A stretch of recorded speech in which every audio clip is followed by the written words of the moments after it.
am on the screen finally. Welcome everybody to Let's Get Growing. Thank you all my garden enthusiasts and passionate plant people for joining with me here this Saturday for another just regular live stream, man. I'm telling you, it's really unfortunate. And right at the top of the show, just things happen. You're running a live show, everything is kind of really time based. Can we get all of our guests on at the time that that we need them, or they're scheduled? And sometimes things just kind of happen for our guests, and sometimes they have to cancel. And what I really need is, I need to set up some backups, you know what I mean? Some people who are ready at the go kind of thing. And that's maybe something I should think about for future shows and future situations. But yeah, we had a guest cancellation for this week that happened last week. And really, again, too, it's a live show. So it's kind of hard to get somebody on to be on, so soon and live, that sort of thing. And that was kind of the situation too, is, I reached out to a few people and it was just kind of it wasn't kind of going that way. So it just basically was like, you know what, I'm fine. We can just go and hang out with everybody and talk with everybody and see how things are growing on and all of that as well too. So that's basically what we're going to do here today. So thank you all so much for joining with me. And real quick at the top of the show, definitely click the like button there and hit the thumbs up. Give this video a like and subscribe if you haven't subscribed yet already. Hit the bell notification to be notified of upcoming videos and live streams, and share with all of your friends and let them know all about the Let's Get Growing show, as we usually have some really, really great guests each and every week here, Saturdays and Sundays. 11 a.m. Pacific Standard Time, 2 p.m. Eastern Standard Time, and just really fun shows here each and every weekend on the Urban Gardener channel and the Let's Get Growing show. Also, again, too, big, huge shout out to all of you who are watching the replay. I know a lot of you come back and watch this when you've got the time, and we're kind of talking about that. It is a live show, so it means being here at a certain time, 11 a.m. Pacific time here on the Urban Gardener channel. And sometimes just can't make it live, and I understand that as well too. So that's a great thing about YouTube, is that all of this goes out as just a basic video. You can watch, replay, and check it out on your own time. So that is really awesome, and so awesome of you to come and join with us and check us out there too as well. So huge shout out to all of you, and get down in the comments section below. Let me know you're here. Let me know what you got growing on. Let me know how you like the show. Let me know what you think. If you got any guests or anything that you'd like to see on future episodes, let me know about all those sorts of suggestions and things like that. Just whatever. Even if you just want to say hi, drop into the comment section below and let me know that you're here. And if you are here with us right now, or you have a question or comment, especially today, it's just me out here winging it. I don't even know really what we're going to talk about. So really, when it comes down to it, I've got one idea though too. I was going to throw it out there. I'm not sure how well it'll go, or if anybody really is up to it or not, but I've got an idea I'm going to throw out there here in just a minute, and we'll see. And but other than that idea, definitely be throwing some questions at me, be throwing some comments or things there too that we can talk about, and we'll just kind of hang out together here for this Saturday. So again, thank you very much. And also too, get down below in the description, there's a link down there to our Facebook group. It's the Let's Get Growing group for the Let's Get Growing show and the Urban Gardener channel.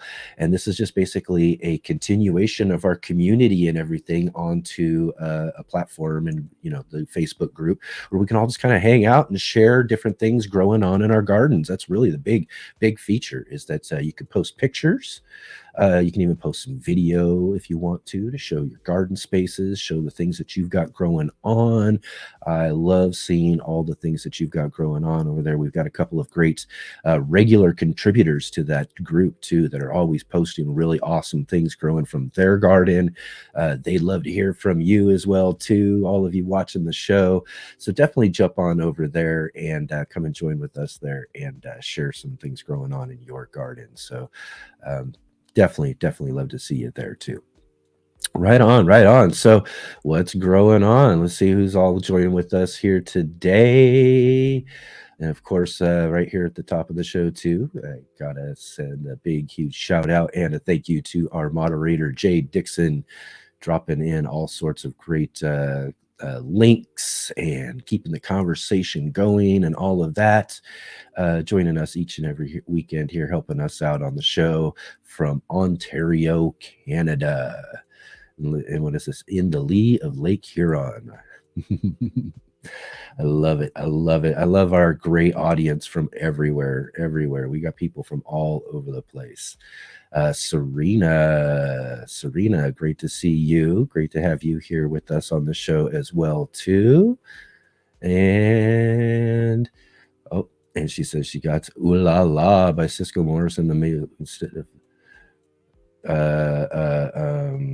of the book you won last month. That is the book you won last month, Serena. That's how it works. We always give away the book of our new month author for our book club, which is on our Sunday edition, which is going to be tomorrow. I'm going to talk just a little bit more about just here in a minute too. But yeah, we give away a book too of our next author. That's going to be the feature book of that month. So July's book is the book Ooh La La by Cisco Morris. I think I got something here. Let me see if I can find it here real quick. I guess I don't got a picture of the actual book, but I've got, there we go, our promo tag.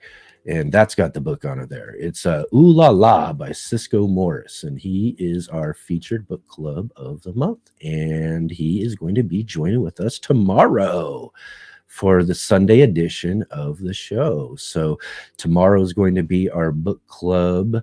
And we're going to talk with Cisco Morris, not just about his book, but all sorts of things. Cisco Morris, my co-host Mark Boucher Colbert will be with me on the show, and we're going to talk with him and interview him about all sorts of things about the book and other things as well too. Cisco is a great wealth of gardening knowledge, especially for those of us who are Pacific Northwest gardeners. And I know everybody watching the shows from a lot of different regions other than here. So Cisco might be really new to you, and you might not have seen him or know him. But for us in the Pacific Northwest, he's probably one of the most popular and adored gardeners in the Pacific Northwest, and it's going to be a real privilege for not just me but our co-host Mark to be able to interview him and to talk with Cisco Morris as well too, as Mark's a big fan as well. I've mentioned already, as we've been kind of talking up to this this month's book and everything over the last few weeks, that Mark and I went and saw Cisco a couple of different times to do a speaking event at the Northwest Flower and Garden Show up in Seattle, Washington. And I've gone there a couple of times with Mark. Hopefully I'll get out there this next year as well too. I missed a really great event this last year, so I don't want to miss out. So hopefully I'll get up there again this next year. We'll be able to catch up with Cisco again too in person and watch his talk that he gives, because he's just, and I'm telling you, talk about how popular he is up in Seattle at this Northwest Flower and Garden Show. They have a big, huge room for their main speaker. And a lot of the main speakers will get half of that room filled. Cisco Morris fills the whole room, and then people are lined up along the side and kind of peeking in from the doors and stuff as he's talking and all of that. That's kind of how much people really want to get in and catch what Cisco has to say, because he is, for one, what we're talking about in this book this month, just an amazing and funny. I mean, he is funny, a funny storyteller. He's got all sorts of stories about all sorts of plants and different things, different gardening issues. And that's a lot about what this book is that we featured this month is about, is these little types of stories that he's come along over his years of gardening. He actually was the main head gardener for Seattle University's campus there in Seattle. So, and he's also a pioneer in a lot of organic groundskeeping and gardening and that sort of thing back in the day when people were just out spraying things all over the place without any worry or a thought about it, just, standing there and spray right all over you and yourself. And, just and Cisco, was one of those people who kind of took a look at that and just naturally thought that just didn't look right, and ended up really kind of pioneered a lot of organic groundskeeping methods. And we'll talk about some of that stuff with him too tomorrow too, because that's one of the real reasons why I kind of really look up to him, is that sort of stuff that he was doing and the kind of leading the way to some of the organic gardening and gardening methods that we all kind of try to adhere to today. And especially, for me in my gardens, I try to make things as natural and as close to nature as I possibly can. And definitely we're not using any sprays or anything like that as well too, because we want to make sure that we're creating the most healthy environment possible.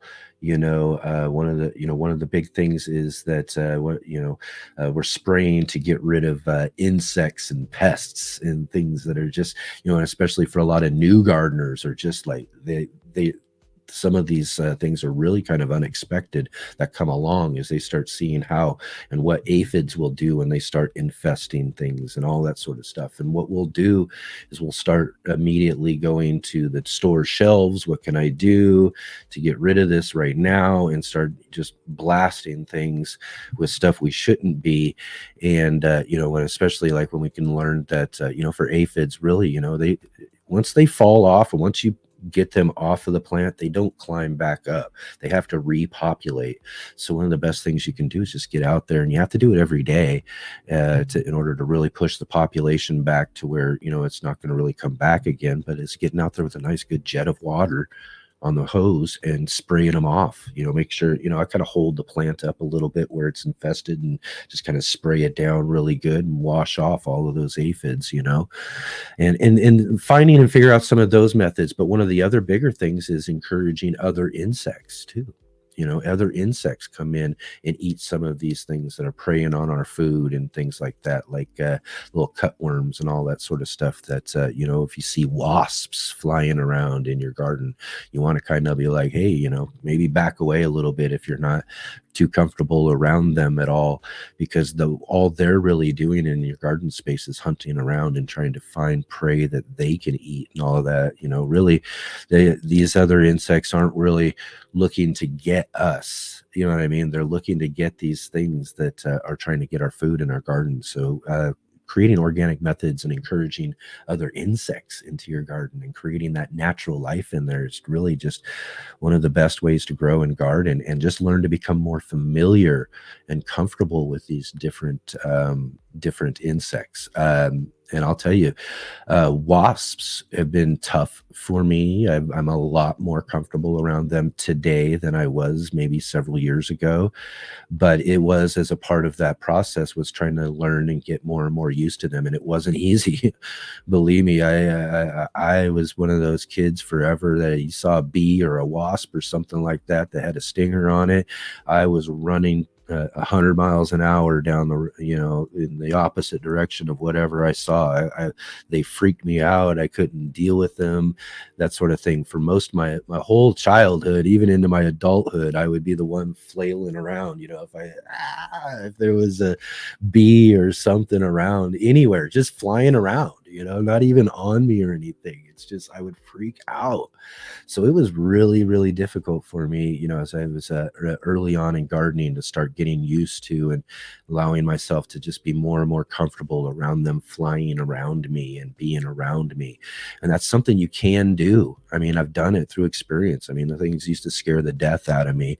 And now I really do appreciate their presence in my garden, and having them flying around, especially, I've got water features, little, like I actually have like a little ceramic, what would have been a bird, kind of water thing that I put a bunch of marbles in, and put water in it for bees and insects, the flying insects, to come by and grab something to drink.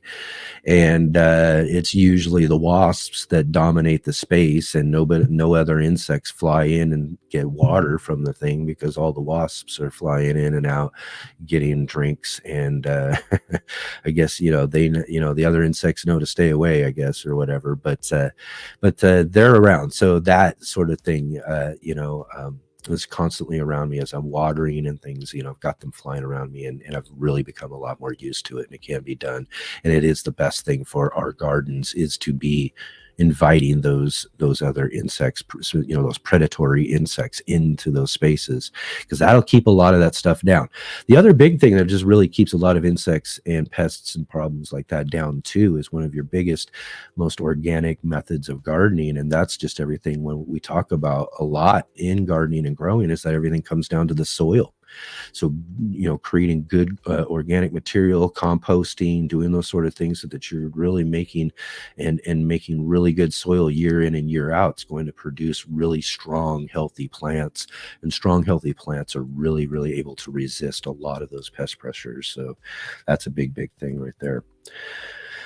All right. Okay. Here we go. Let's see. Let's catch back up with everybody. I'm sorry, I kind of Serena kind of got me on a tangent there with Ooh La La by Cisco Morris. So definitely come and join with us tomorrow and meet Cisco Morris if you haven't got to see Cisco. He was on the show last year too, though. He did come on. That was amazing.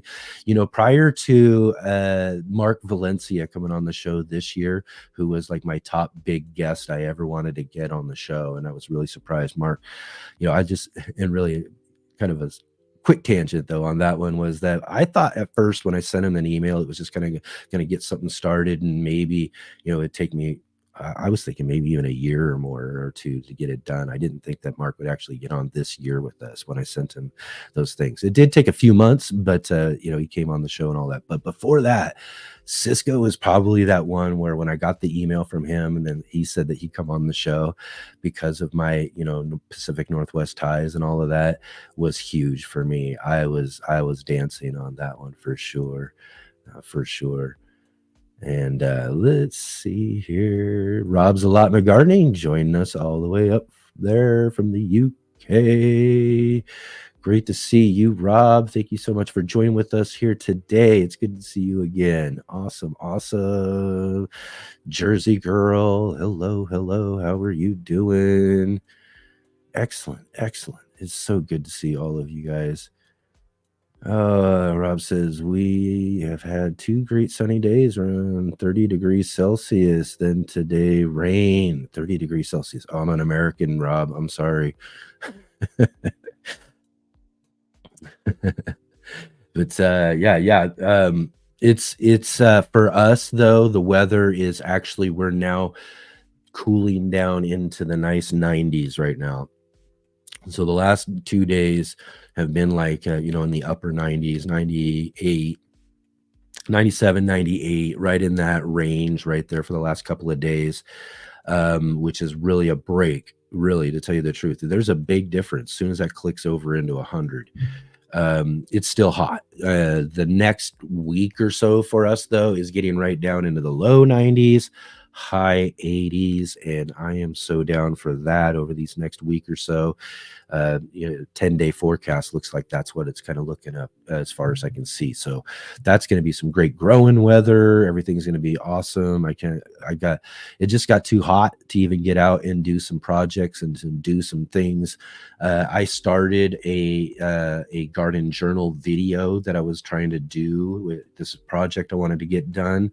And once that heat hit, I tried to get out there, and it's nearly impossible to, for one, put myself out there to try to film anything, for one, let alone the cameras. The cameras will shut down in that type of heat really shortly because they just get too hot too fast.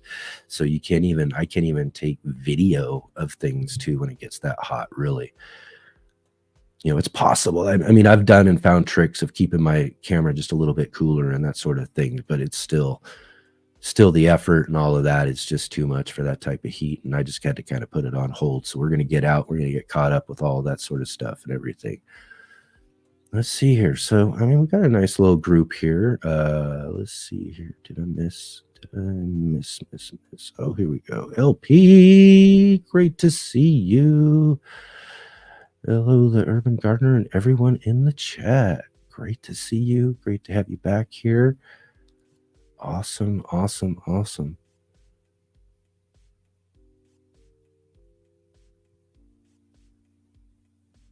Let's see here. Now, thanks 100% to my garden and learning, I have a healthy respect for them. I do not run, I observe. And that's the thing.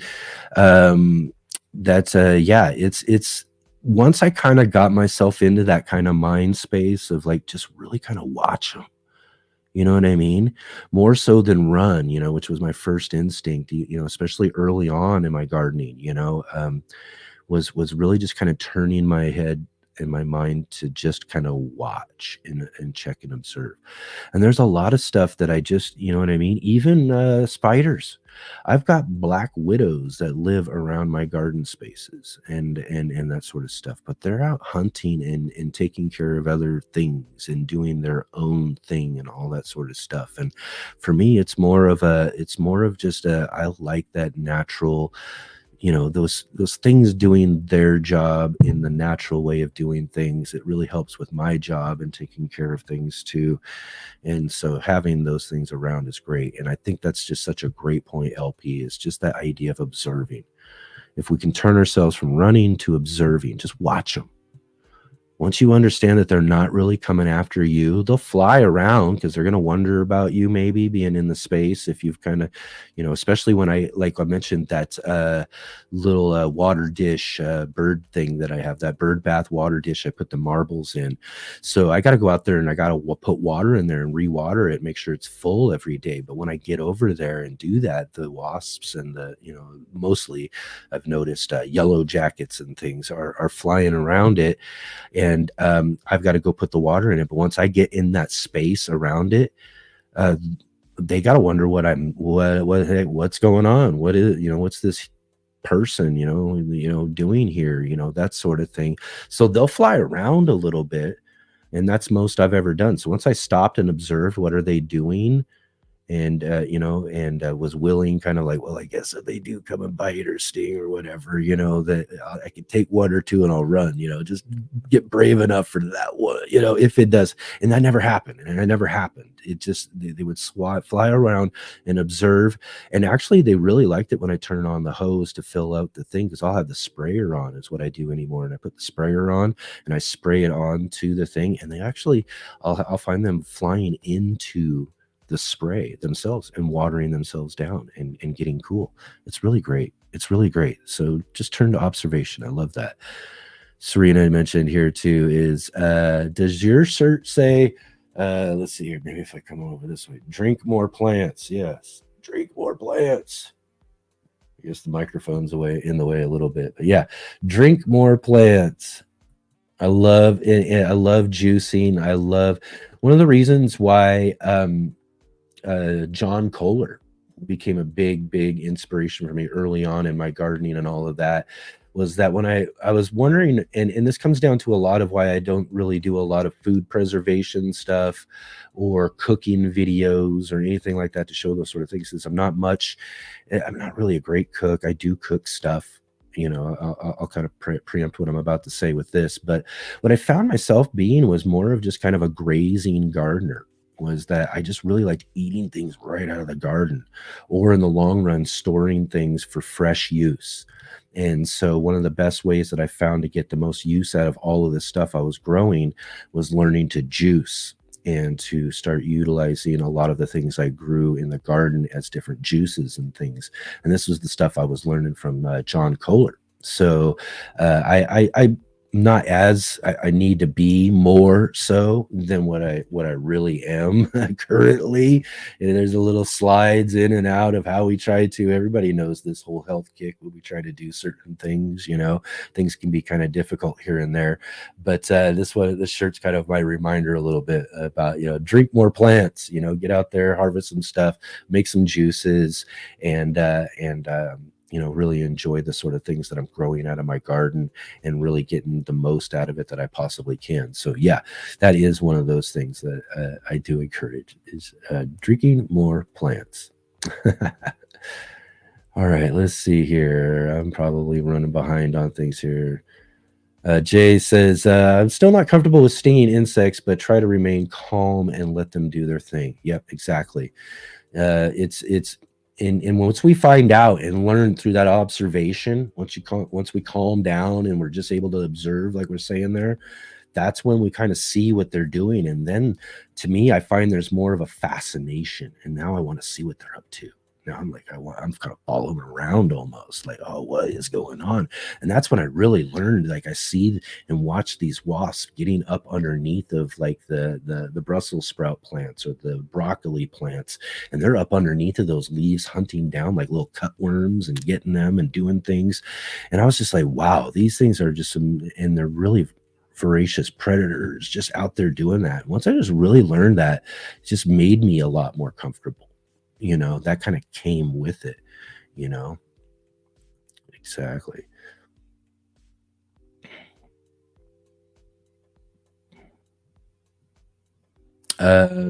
Serena says, I was digging for potatoes when I found a black beetle about 1.5 inches long, burrowing in the dirt at the tops. Is that a potato beetle?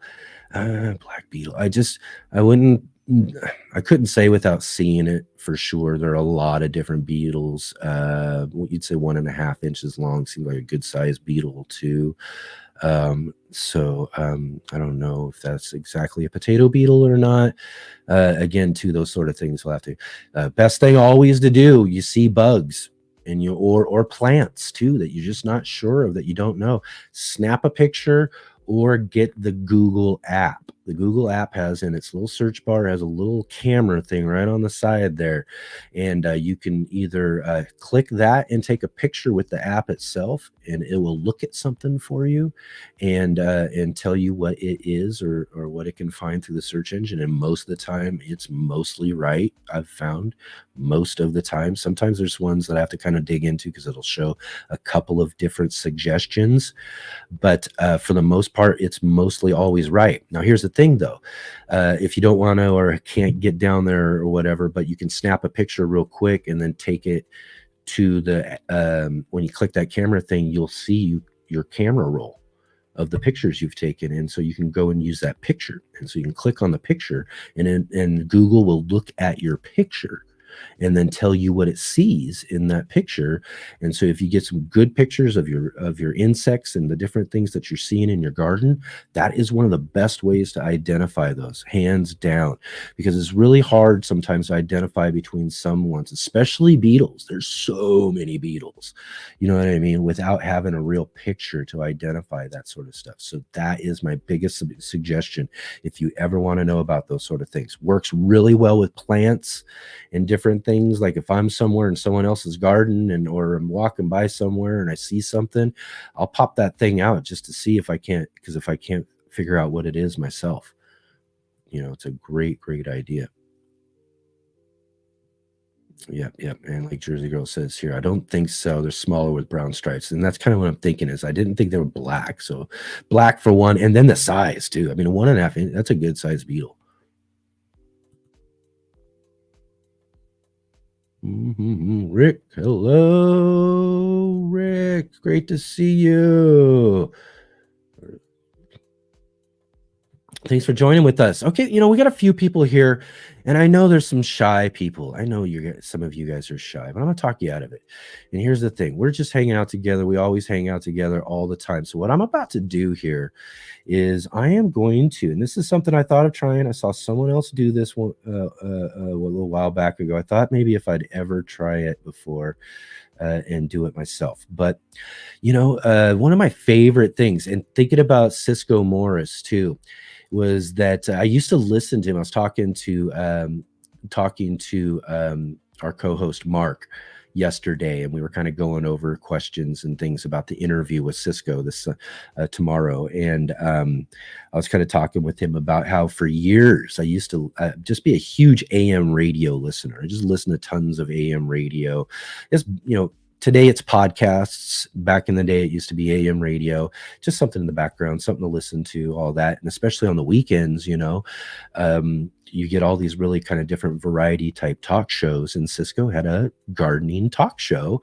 And, it was one of my early inspirations, for that sort of thing was, thinking about fun and cool it would be to talk plants with people. But you got to have a real amount of knowledge, and Cisco's got it. And it was really fun to kind of listen to him do that. But his show is a radio call-in AM radio show where you get on the phone and you call in and you talk to the host and you ask some questions and talk about what was going on there. And I used to love that.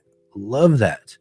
So here real quick. Oh yeah, Rick says John is good. Love his channel too. Yes, John is great, and really just like he is on the channel is how he is in person. He's a really great friend. He's come to be a really great personal friend of mine. Where I just really enjoy his company. We have great conversations.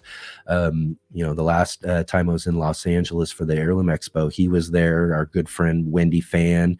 The three of us got together and went on this really cool hiking trip together in Los Angeles and had a great hike and fun conversations with each other and all that sort of stuff. And just a really good person. Ultimately is the point there, is that I just really, really like John a lot. And we're going to hopefully get him back on the show again too. I sent him a message a little while back ago. I got to get back to him and do that. But anyways, back to what I was talking about here. I'm trying to get through here and make sure seeing everybody. Okay. I am about to pop in. Let's see here. Can I do this right? Yes, I can do this right. Oh.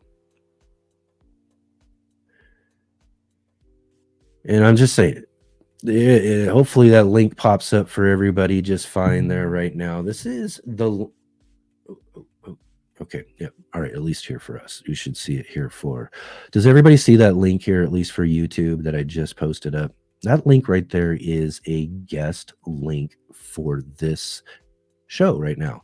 So similar to like a call-in show, you can right now click that link, and what it'll do is ask you for permission to use your camera and your audio, and you can pop right on. I'll see you pop on right here, and then we can pop you on here and say hi and talk about what's in your garden. This is an opportunity for you to come on and say hi, and we can kind of talk and do that sort of thing. So so don't be shy.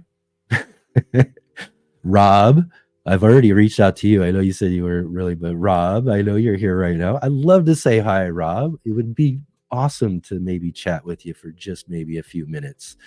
LP or anyone else, Jay, I know, I'm not sure if you anybody else there, but Rick from Australia, you're up here with us right now.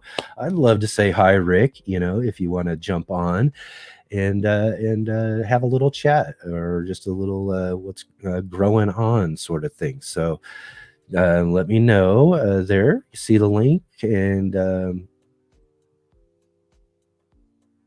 Rob says maybe one day. Oh, come on now.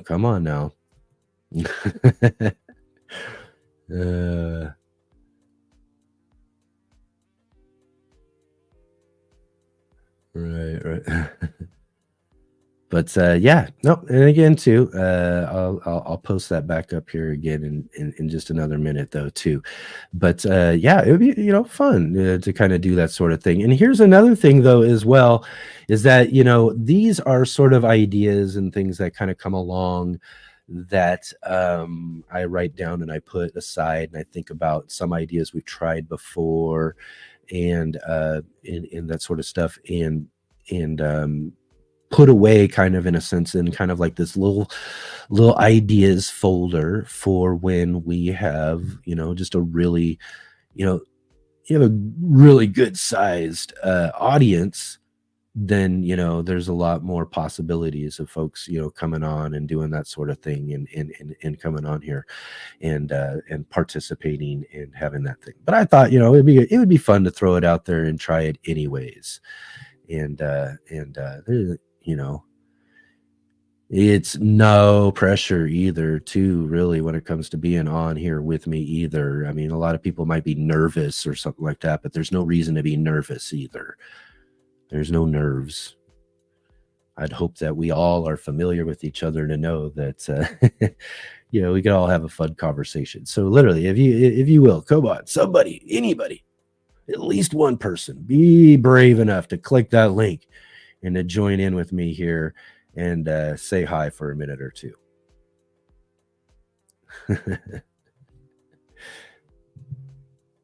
Yeah, and I like it, and I get it though too. I mean, it's a lot of it's different from doing videos, from being in front of a camera and then editing them and putting them out there and that sort of thing, than to doing live and that sort of stuff. But really, ultimately, I'm going to tell you, it really isn't much different. Because what we really end up doing ultimately when it comes to the camera, as I found, and what made it easier with me, because if you check out some of my earlier lives, it was that sort of thing. I had to kind of figure out that how familiar they were both. What I had to do to make myself more comfortable out in the garden with the camera, and to do things and to make the videos, was to look at the camera as though all of you that's you all standing right there. And I really had to, and it takes a while to kind of get your mind in that mind frame that you're talking to all of those people that are watching your videos, and all of that sort of stuff, that leave the comments, and all these people who support you and all that sort of stuff. And so that's kind of what it is. So it became like, okay, I'm talking to my friends. So I had to kind of get that, and that's how I kind of got more comfortable in the thing, was that kind of learning through both sides. The live stream was actually talking to my friends who were right there, who were able to interact with me through the chat and all of that, and then taking that out into the garden, and then kind of being able to work that in both directions. And it kind of helped me become comfortable in both ways,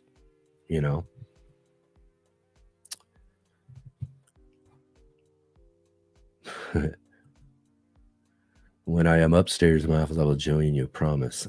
Like I said, I think it's great. And again, too, just you guys are all my good friends. You're all people who hang out. That's why I thought this would be something that would be kind of fun to. Oh,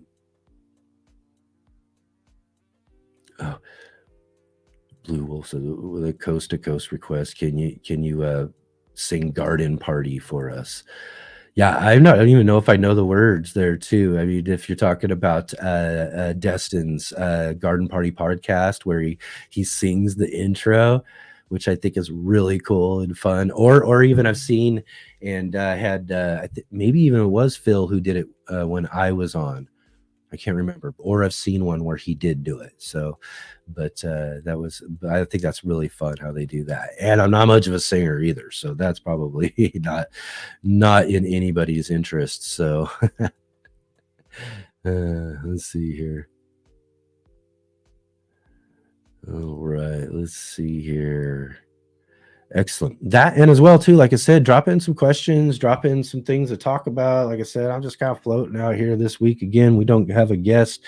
Our guest had to cancel and all of that. And no, I don't mention who the guests are when they cancel. And that's kind of one of those things too, why we really kind of sometimes hold off, because I have a confirmation kind of process that I try to go through about a week or so before, because we'll plan and try to get people booked ahead of time, and then I'll have try to do a confirmation process about a week or so before we have them on the show.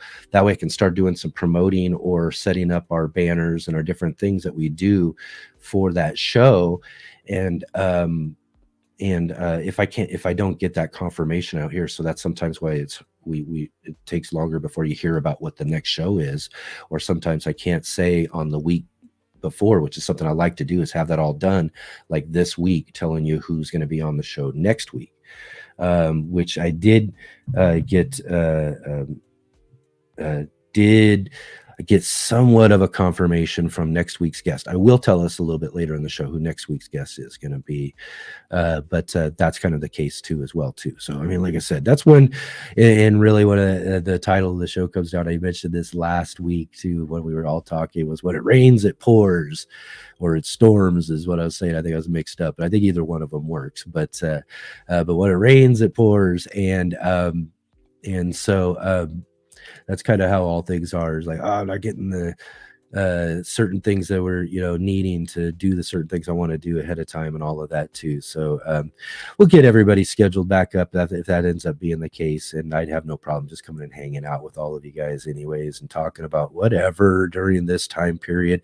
I'd much rather have a show though. I'd much rather have our guests, and kind of why I was saying I threw out this link and everything, is to have maybe someone come on and take an opportunity to chat for a minute or two or something. Is that that's kind of what we're used to doing here. Is I'm used to kind of hanging out and talking with people, and having a conversation usually about gardening and growing. So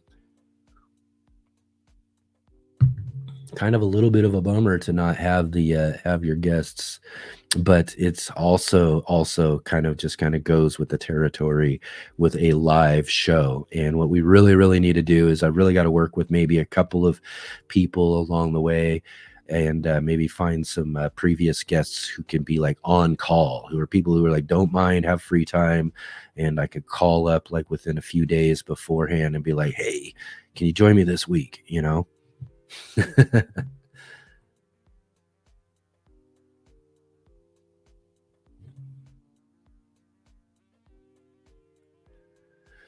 All right. So let's see here. What do we in those things? What do we got? Oh well, we are still, and I just was out there today. It doesn't look as bad, kind of like right here around us, but I was noticing all around the valley there's smoke in it. So kind of we have hills.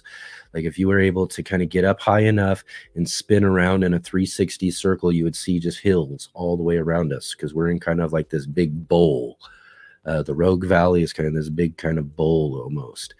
And so I can kind of see all the way around the valley. It's all this smoke kind of on the outer edges right now. So there are, as I'm hearing about, a lot of different other fires out there. I did show this last week, this picture here. And this is one of the hills. That big hill up there is called Roxy Ann. Roxy Ann Peak is actually kind of a hill that pops up almost kind of in the middle of our valley. So in a way, it's a hill that sits right in the middle of the valley that we can all kind of get on and walk all the way around it. There's a trail right up at the top around there. You can walk all the way around and take a look all the way around the valley and see everything. And as well as you can see that big old fire there. That fire, I think they've pretty much gotten under control or close to under control. It might be what's contributing still to some of the smoke that we have, but I've also heard about tons and tons of other fires that have happened, because this last week we had this thunder lightning storm roll through, and with all the dry conditions that we had, just really hazardous, and a lot of fires got caught out of that. Oh, well, you know what? Excellent. This is awesome. All right. This is awesome. Perfect. Here we go. Let me get this set up first. Gotta make sure I got it on right. Okay. Perfect. We have one brave soul who has jumped into the fire. Let's And then, all right, after this brave soul, though, I want to see someone else too. This is great. We've got someone who's done this. Perfect. And this is a person who perfect for having our first little guest coming in here too, because it just, really, really awesome. And one more thing, let me get this here real quick before we do this. Just real quick. Sorry, everybody. We're doing things on the fly here. Excellent. Okay. So, and for people joining with us, this is a real treat too, especially if you've been around on other gardening live streams. Our guest today, who's jumped in right now, and I'm going to see if we can get this popped in right, get this all set. Jay Dixon joining us from Ontario, Canada. There we go. I even made a little name tag there. How about that? Oh. Let's see here. Can you unmute? You have to choose that, I think. There we go. Sorry about that already. There we go. Perfect. There we go. Now I can hear you. Perfect. So great to meet you, Jay. Now we get to see each other in person. Yes.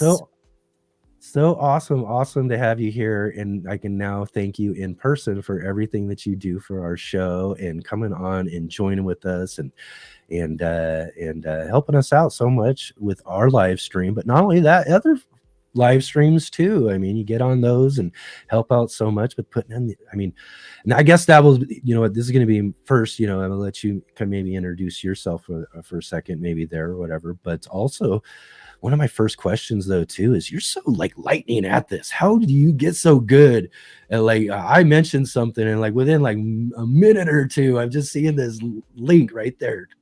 Yes. Of something I have no idea. I don't understand how or why, but I have a real drive to support gardening educators. And one of my goals is to try and have a relevant, accurate link before you finish talking about it, or really soon afterwards. So if someone's interested, they can take a deeper dive. Yeah. Excellent. Yeah. And that's really great. That's with the type of show where we have, uh-oh.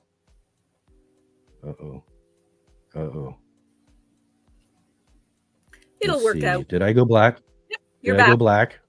You're okay, back good. Now. Trying to see, everything doesn't seem too hot. I wonder what that was. Something kind of went out for a second there, but we're back. All right. Anyways, but that's kind of like the thing with our show though too, is with all the different people and guests that we have covering all sorts of different subjects and aspects of things and stuff. We're having a conversation about things, having a link to say something they're talking about, or their book, or their sort of thing, whatever it is, that sort of thing is just so helpful, because it really does give the person who's watching what we're doing on the show the ability to be able to really look further into things that we're talking about.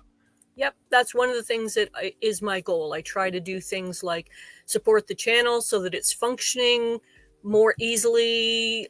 Essentially, one of the ways I put it is that a number of gardening channels have asked me to be a moderator, but I kind of felt like a moderator was a little bit too much like a mall cop for me, whereas I wanted to support gardening education in a deeper way. And that isn't usually what a moderator does, but I kind of pushed it that way. And so I help a few different gardening channels that way. And I actually have a waiting list for more gardening channels who want me to do it. All right. But I only have so much energy and time in the week with how my life goes. So more might happen eventually, but I try to do what I can support both the channel owner, the guests, and then anybody who chooses to visit us so that they get a really good experience. Yeah, exactly. And I think that's a great point that you make there about kind of the difference of what you're doing and all of that too. I did Well, actually, it was offered by Adam, as you've seen, to do moderation as well too, because we were kind of gearing up to hopefully, and it was for the Mark show that we were doing with from Self Sufficient Me, to make sure, just in case we had anybody who was, to be the mall cop when it came down to it, because I did kind of, I do see that, and I kind of noticed that, and what you do for us is different than that, and that's what I kind of like. Was like, well, if we got a Jay doing what she does to help contribute and put these links and all that sort of stuff, then what we really need in those sort of situations is a mall cop, someone who's going to kind of keep an eye out for that sort of stuff. That's that, because there's just people, and luckily for us though. And I don't know what you've noticed. I don't know if you've noticed so far, and we're keeping things going. But so far, we keep our fingers crossed exactly that we haven't had to deal too much with any of that sort of stuff. I think maybe like once or twice we've had kind of an errant person who just kind of maybe saw that there was a live stream going on and didn't care what it was about, just came on and just to talk about whatever. I think there's one or two things like that might have happened, but for the most part, we got a great crowd, great people, and we don't have to deal with that too much. So we don't need too much of a mall cop. And that's good for me, because that's the part of the role that least appeals to me. However, it's a necessary evil when you're being on YouTube, especially the bigger channels who get bigger audiences. Yeah. I've had to deal with being a heavy-handed mall cop, and I've had to deal with incidents that were pretty messy and pretty complicated, and I don't love doing it. But if you want to keep the signal to noise ratio really nice, of signal meaning good quality content functioning and working well, versus noise, which can be spammers, disruptors, there's all kinds of negative terms we can put it, they can really disrupt to the point where the good people aren't getting enough content to want to be staying or returning. And I think that's such a shame. It's a negative part that can happen, especially with live streams on YouTube. However, unfortunately, we need to have moderators in to kind of settle that all down. And luckily, not too much on this channel, but I've been in other gardening channels where it's been craziness, and I'm not happy about that role, but at least it brings it back down to what it needs to be, which is good gardening education. Yeah, and that's exactly what it is. And I try not to get into outer subjects too much, and the only way we get into some of those outer subjects is if they directly tie back to gardening and growing and that sort of thing, and so I try not to have a lot of that sort of stuff coming through. And I think we've been, like I said, lucky, but we're also in a moment of time where we got to really be kind of on our lookout for stuff too, as things really start to heat up around things coming up too, and I'm not going to mention anything directly, but it's just things are, there's always a possibility of those sort of stuff going on, and people just trying to bring a different message than what we're trying to convey with this show into what's going on. And hopefully for us, we just kind of keep going along and keep moving along just like we are, and keep the conversation moving forward, talking about growing and teaching people about the empowerment of growing food for themselves. Really, what in the long run for you appeals to you in that sort of sense? I'm sure you've got your own garden and all that sort of stuff, but what really attracted you to the garden community to the point where you feel like this is something that is good work, you know what I mean, to go and do the stuff you're doing? Well, I actually was an educator in my previous life. I've had a few roles of different things in my life. And if my health and energy levels would be better, I actually would consider doing something like creating or running a gardening channel. I've had a fair number of people try to push me in that realm, but a lot of people don't realize the immense amount of work and grind there is to it behind the scenes. It is far, far, far more than to be able to create a cogent, interesting, functioning, regular gardening show. Very difficult. So I decided, because of my health problems and limited energy, that I would rather help support other good quality gardening educators to grow and help their channel function better and make it a show worth showing up for, that's kind of a more of a comfortable role for me than to do it from scratch. And I've always been interested in gardening, and I've always been interested in education. I just decided, at least until things change in my life, I want to support existing gardening channels that I feel could use my resources. And it's gotten bigger and bigger, and I actually really do have waiting lists of multiple channels that want me to do the same, but I've only got so much time and energy. So maybe we could spawn off other Jays to do what I do. Fantastic, great. I have no ego in what I'm doing. I would love to start cloning myself and have other people enjoy that. Yeah, maybe we got to set up like a webinar or some sort of thing where, like, for a while you go around to these other channels that you're helping out already, and you just post in there, do you want to do what I do? Do you want to support gardening channels and do what I do? Blah, blah, blah. And then get them to come to something and teach them, like, this is what I do, and this is how I put this together. This is that sort of thing.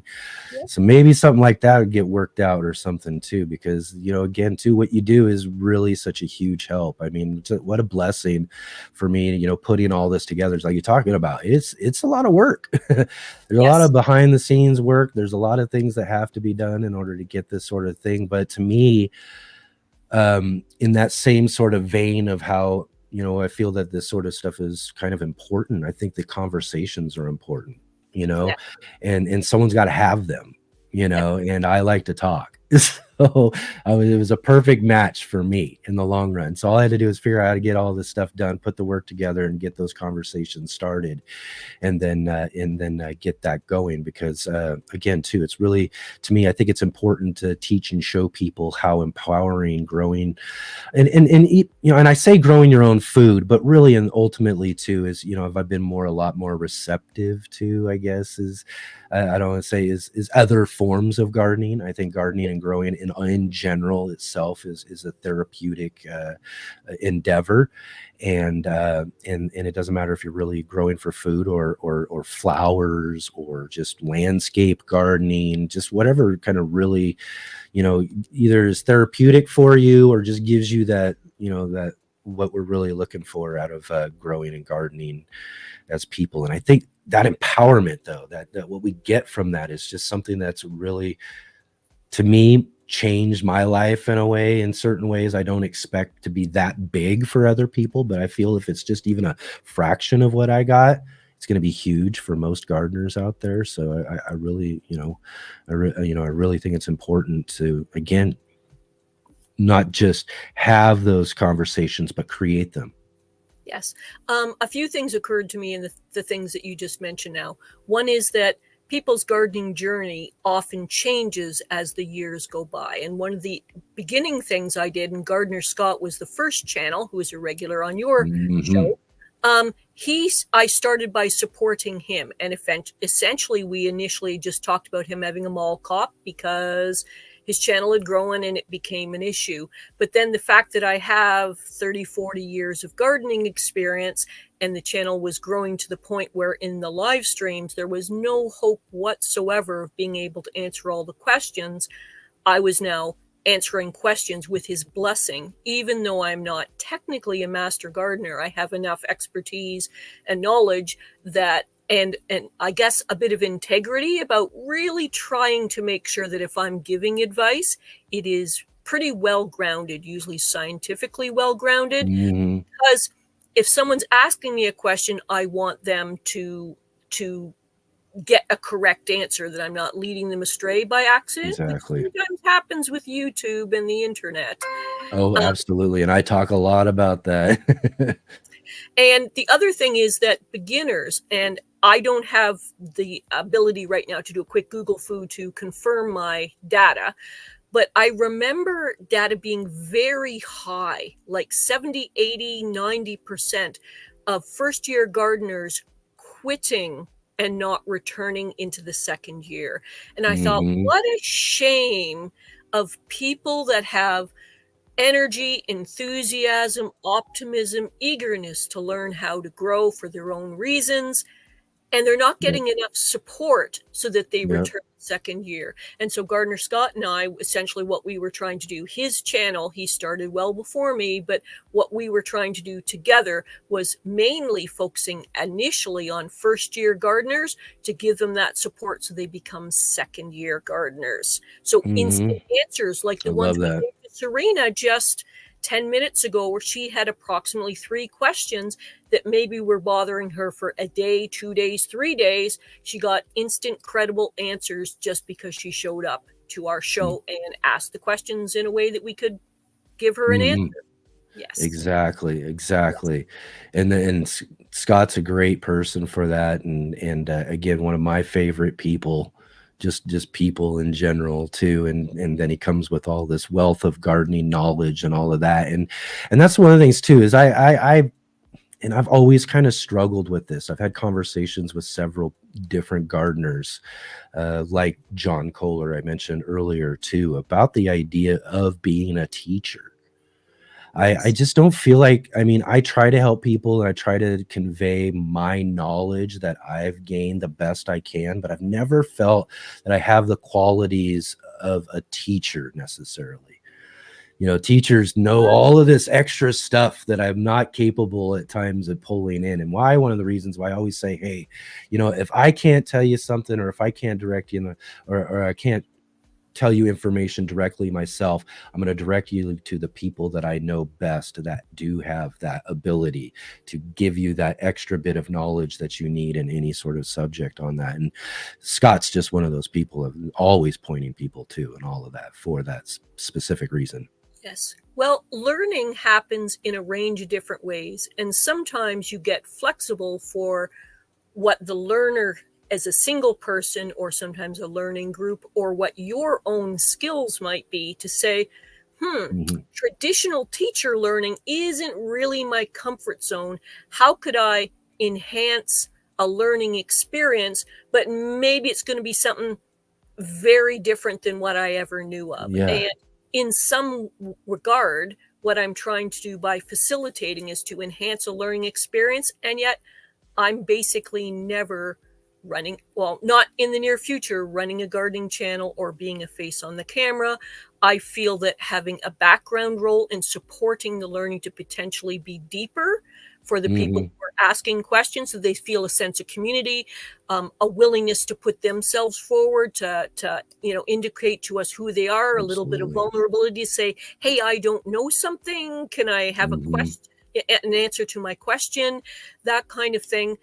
Just to create that environment, I'm trying to create that welcoming environment so people want to show up, feel that the trust, the community that's kind of being created on your channel. I'm trying to help that be part of it, a welcoming experience, and then try to give them good, credible gardening advice that can be a deeper dive beyond just 2 sentences. We get 210 characters in the chat area.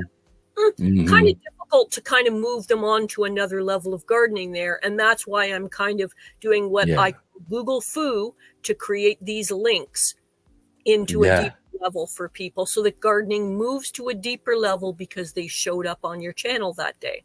Yeah, exactly.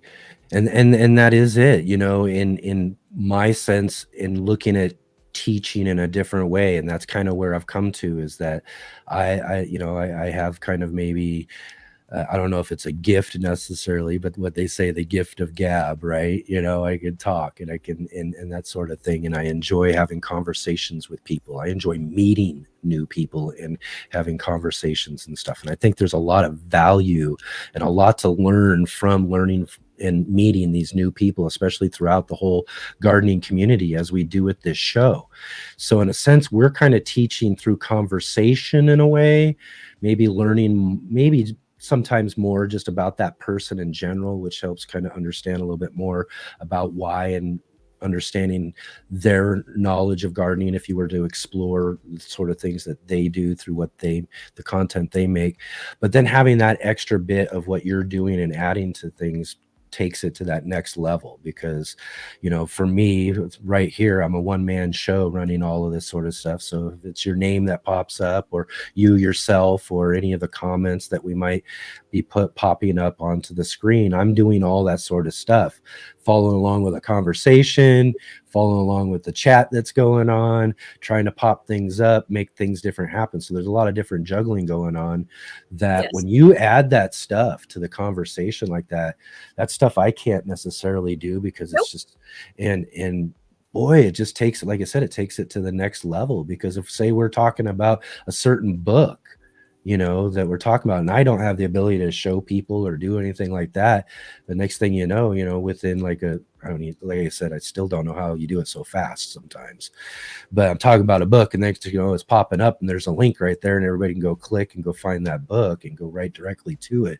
That's just such a major enhancement to what's going on. And it's just, and again, too, so invaluable, and really for us here on the show, and for me in general, and for all of us who do show up here, the viewers and everything, to have you here to help out with that part of the conversation is just so invaluable. It's amazing.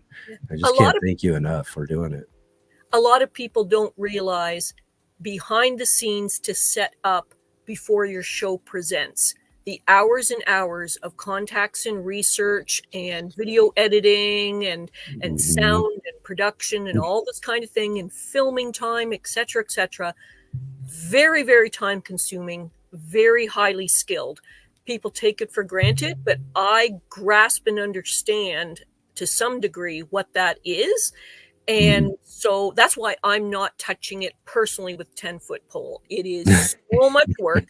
So much work. And then when your show is live, a lot of people don't realize you're multitasking on about 5 different levels while you're trying to appear cool, calm, and collected, attention to both us and your guest.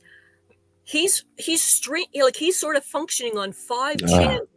And then in the background, I'm sort of functioning on 3 to 5 channels, trying to do things like people, get their attention, make the function of the show, pay attention to what you're listening to, providing a relevant, correct link. I'm doing research. I'm looking through 3-5 different top links on YouTube to try to see, am I giving you something that's scientifically accurate, correct, valid to what the person wants to know, etc. And I am quite prepared to stick with helping you 2 hours on Saturday, 2 hours on Sunday. But people don't realize the background of how much extra work you're doing. It's kind of a bit. I'm not interested in the near future to do that myself. It is so time consuming, so much skill involved, etc. Love that you're doing it, but I would rather be a background helper. For the ongoing future. That's just my my nature, it's my groove in order to help with education. Yeah, that's just really, really awesome and really great. And so glad you jumped on to introduce, to get to meet you in person today. Have you got to do that with anybody else before yet, or is this really briefly? I've been asked by many of the channels I go on, but I'm a little bit reluctant because I'm not a great on-camera presence. It would require some upping. And I'll be honest with you, one of the reasons I don't run my own gardening channel is I have a lot of different disabilities. And to be as good and crisp as you need to be on camera and on a regular basis, I'm not it. And I can't even promise that if I was to be a scheduled guest, that day I would be great. It sounds silly to say, and this is going to be a little hard for most people to believe, but I have 16 chronic disabilities. So my ability to give to the community and stuff is limited by a lot of things that happened to me. And by being an off-screen helper presence, even if the day isn't going that great for me, generally I'm adequate enough to be a decent helper. But to be as crisp and on as you need to be a channel operator or a guest, hard for me to guarantee that. So this is a way that I can, Yeah. essentially, I created the role, or I'm sure other people have come up with the name, but I say Yeah. I'm a channel facilitator. Yeah. I don't even think that word I really like it. exists, Yep. but I like the idea that I'm facilitating gardening education by being a background player and helping people like you. Yeah. Yeah. Yeah. Exactly. And maybe some way we should come up with a kind of a definition, points of what that means, you know what I mean, to do that, how the like I said, it would be great, like whether even make a video on teaching people this sort of thing. And because I'm sure there's people even in other genres of you know, YouTubing out there who would love to learn Yes. about this idea of you know, going beyond being a moderator for a channel to being a facilitator. I think I think you're introducing a whole idea, which I think you might even find that just extends outside of the gardening community itself.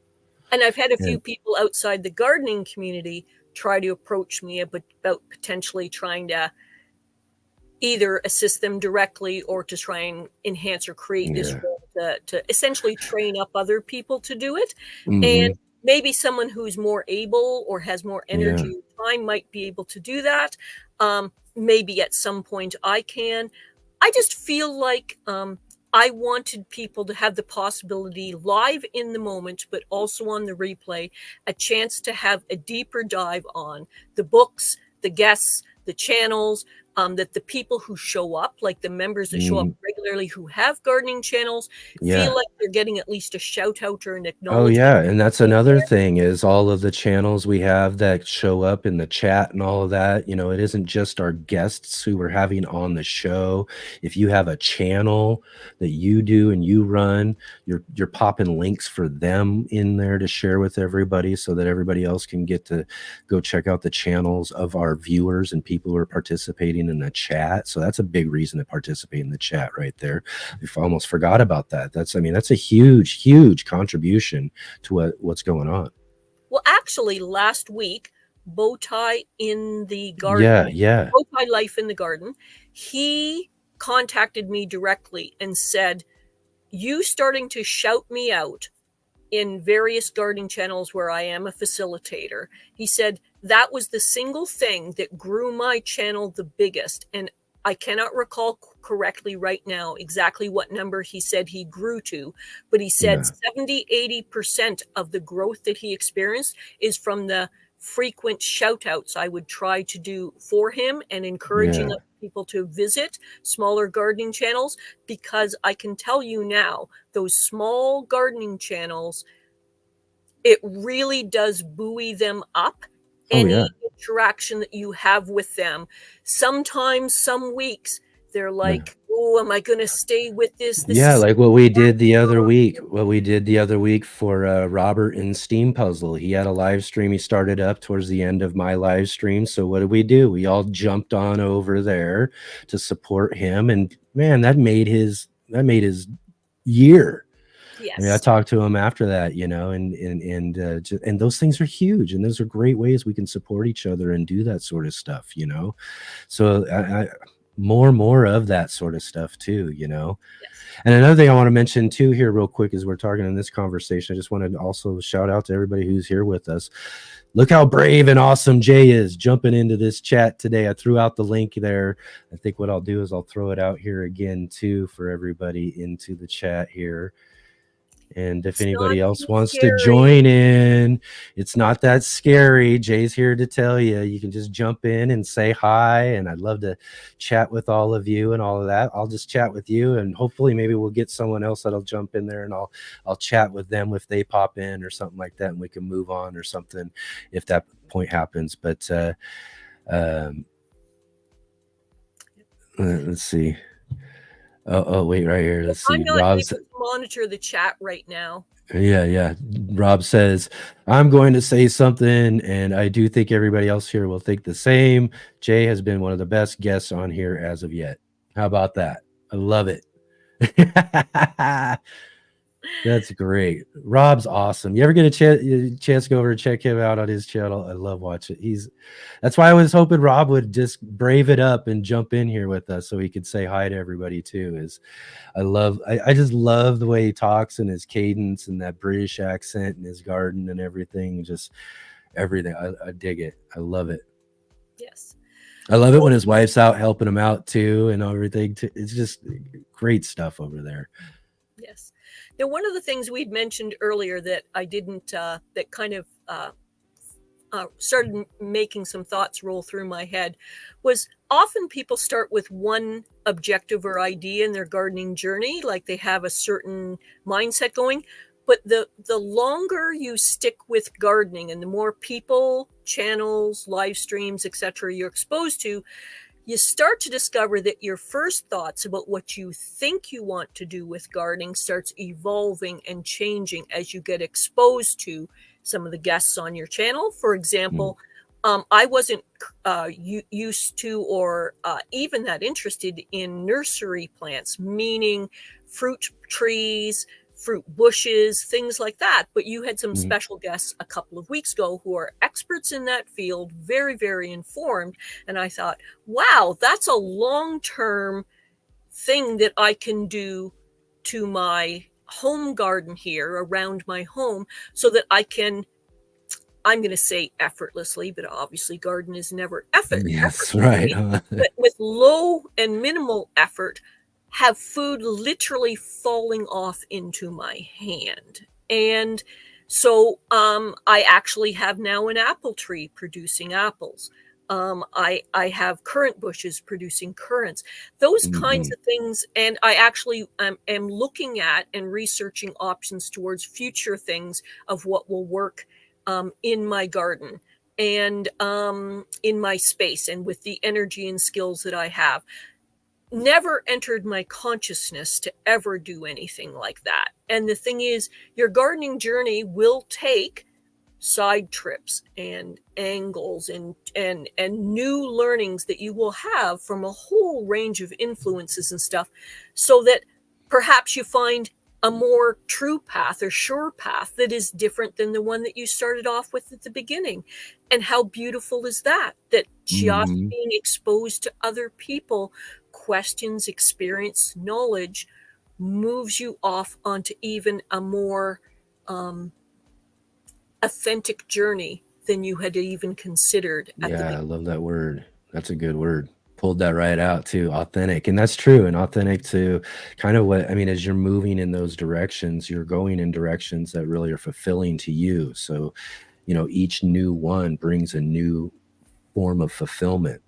And for me, in my whole journey that I've talked about many different times, I've just, you go back to that person who got that cucumber that first time years and years ago and say, hey, that cucumber is going to lead to all of this years later. And there's no way. But it was these little steps, though, like you're kind of talking about. It was these kind of slow little steps that took place over years of time and different development of ideas and inspirations that came from different places that I was just getting to looking into. And, for me, were a lot of these other people on YouTube who I was reaching out to and watching their videos and things to learn just a little bit more about what I was going to do to improve my garden and my gardening skills, because my garden was so unique too. And my spaces were so unique. So information was kind of different for me too. So I had to really kind of, dig around to find and do things. But it was in that process of doing that digging that I was really, again, finding a real more authentic self, because I was really, what I was doing in the long run was digging more into myself and who I really was. As I was learning all of this stuff and figuring it out. It was just it's an amazing process. That's what I'm saying. The gardening changed my life in a way. And I'll say this again too, is even if it just touches you, maybe even just a fraction of what it did me, that's going to be a ton. And you're going to be able to get so much from that. The world has a ton of information out there, and to some degree, you may have to filter to get stuff that is accurate, apt for your situation, apt for your lifestyle, etc., etc. But if you kind of gain some of those skills in trying to find the right people and the right information, you can find your own sure path to where you want to go to. Maybe even it's a different path than what you originally considered. And I guess the thing is that life sometimes also starts to, once you get a certain degree of confidence and skill and knowledge in your gardening, life starts to offer you opportunities that you weren't even considering and looking for. So, for example, you might be in a situation where you're in a community garden plot and you actually didn't think you had anything to offer to a nearby neighbor, but you're 3 years in and they didn't realize they needed fencing in an area that has a lot of bunnies. Even that bit of knowledge saves them the whole year.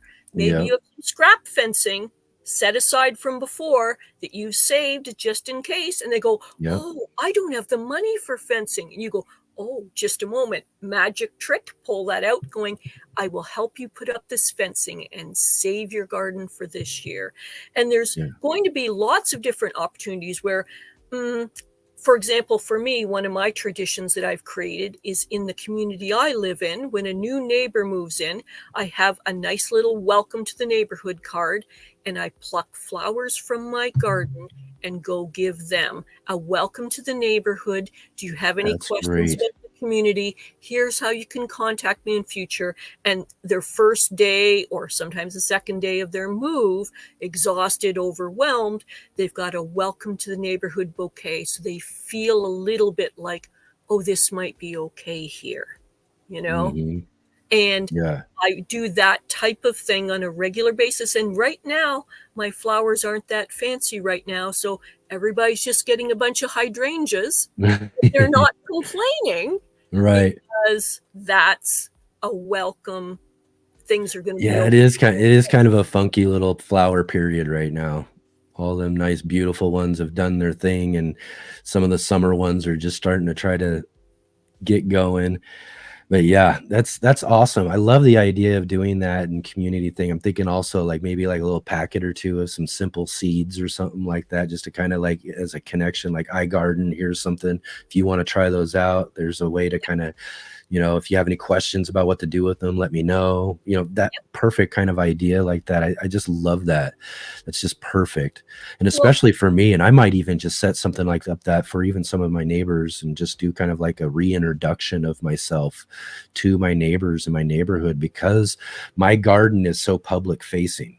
My neighbors and all my neighbors can come walk right through all of it because it's right along an alleyway and these alleyways and stuff, and just helping to make sure people feel welcome too, as well too, and around and checking that sort of stuff out, because I love that too, is when my neighbors come by and check things out and talk about things and stuff. Again, yap yap yap. I love what I love to do.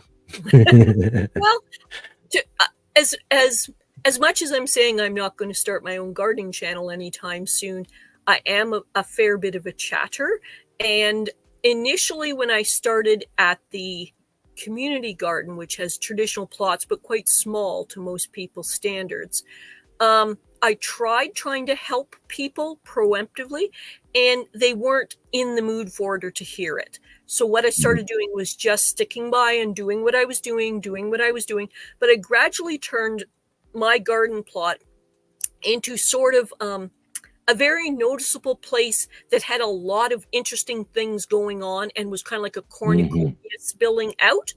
So then people started approaching me. So what they were doing was asking, oh, I notice your garlic are X and Y. I've never grown garlic before. How would I find it? How do I grow it? When do I plant it? So instead of me going to them going, hey, you just in your garden plot, I have something useful to give you, that wasn't necessarily working. So I sat back and went, I still want to help people. And I waited till they came to me. And then they were very receptive because they were focused on a specific question, like what happens here on the chat. They were really eager for an answer on this, and they were viewing me as a source of education or information. And then I absolutely did it. And it usually ended up being kind of like a little trickle of a stream that grew and grew as they realized I was a person with more depth of knowledge and experience than they initially realized. And I do things like what you just talked about. I share plant seeds. I done that. I actually created a program with the local food bank so the clients could actually grow their own food.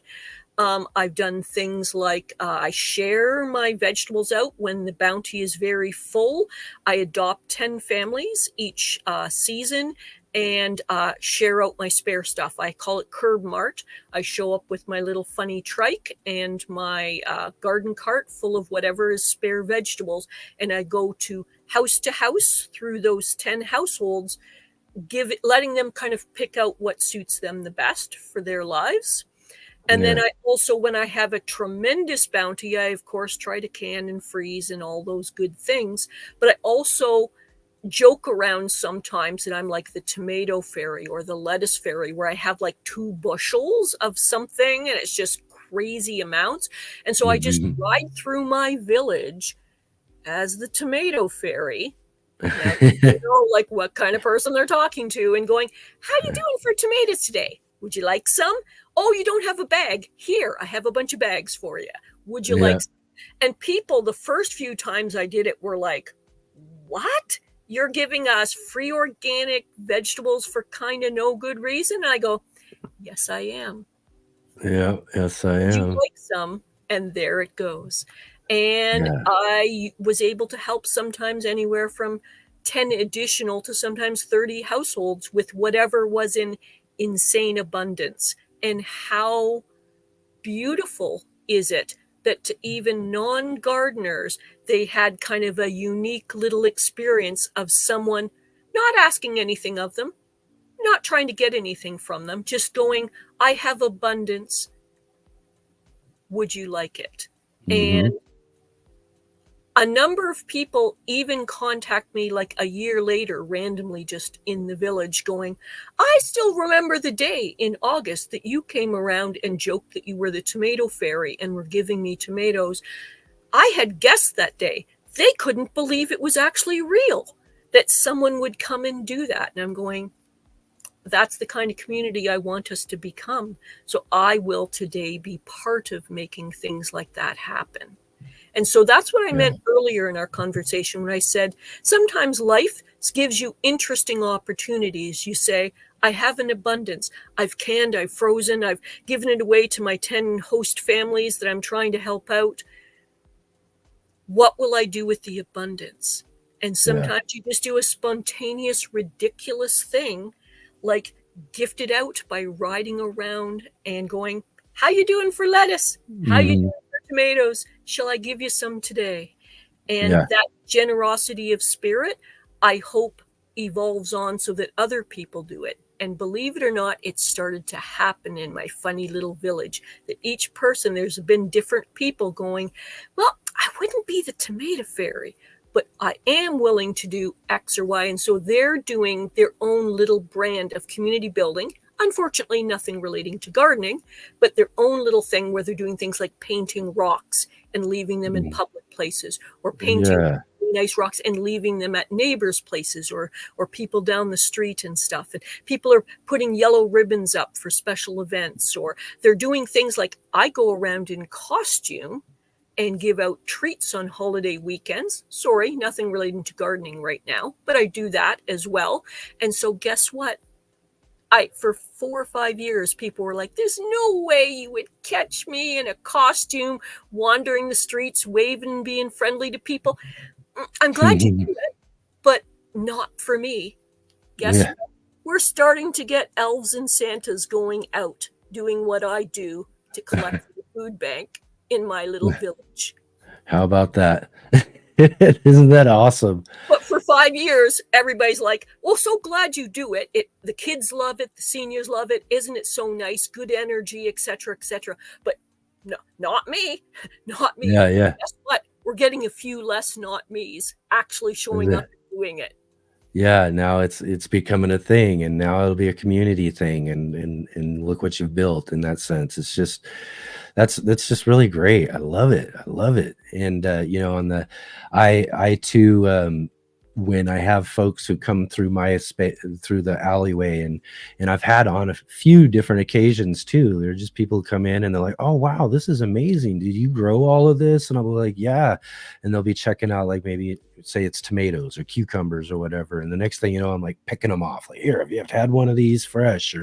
And then next thing you know, I'm like, have you tried this over here? And then I'm showing them all around. And then next thing you know, they're leaving the whole garden space with either an armful or, like you said, I'll find a bag or a box or something if they need to.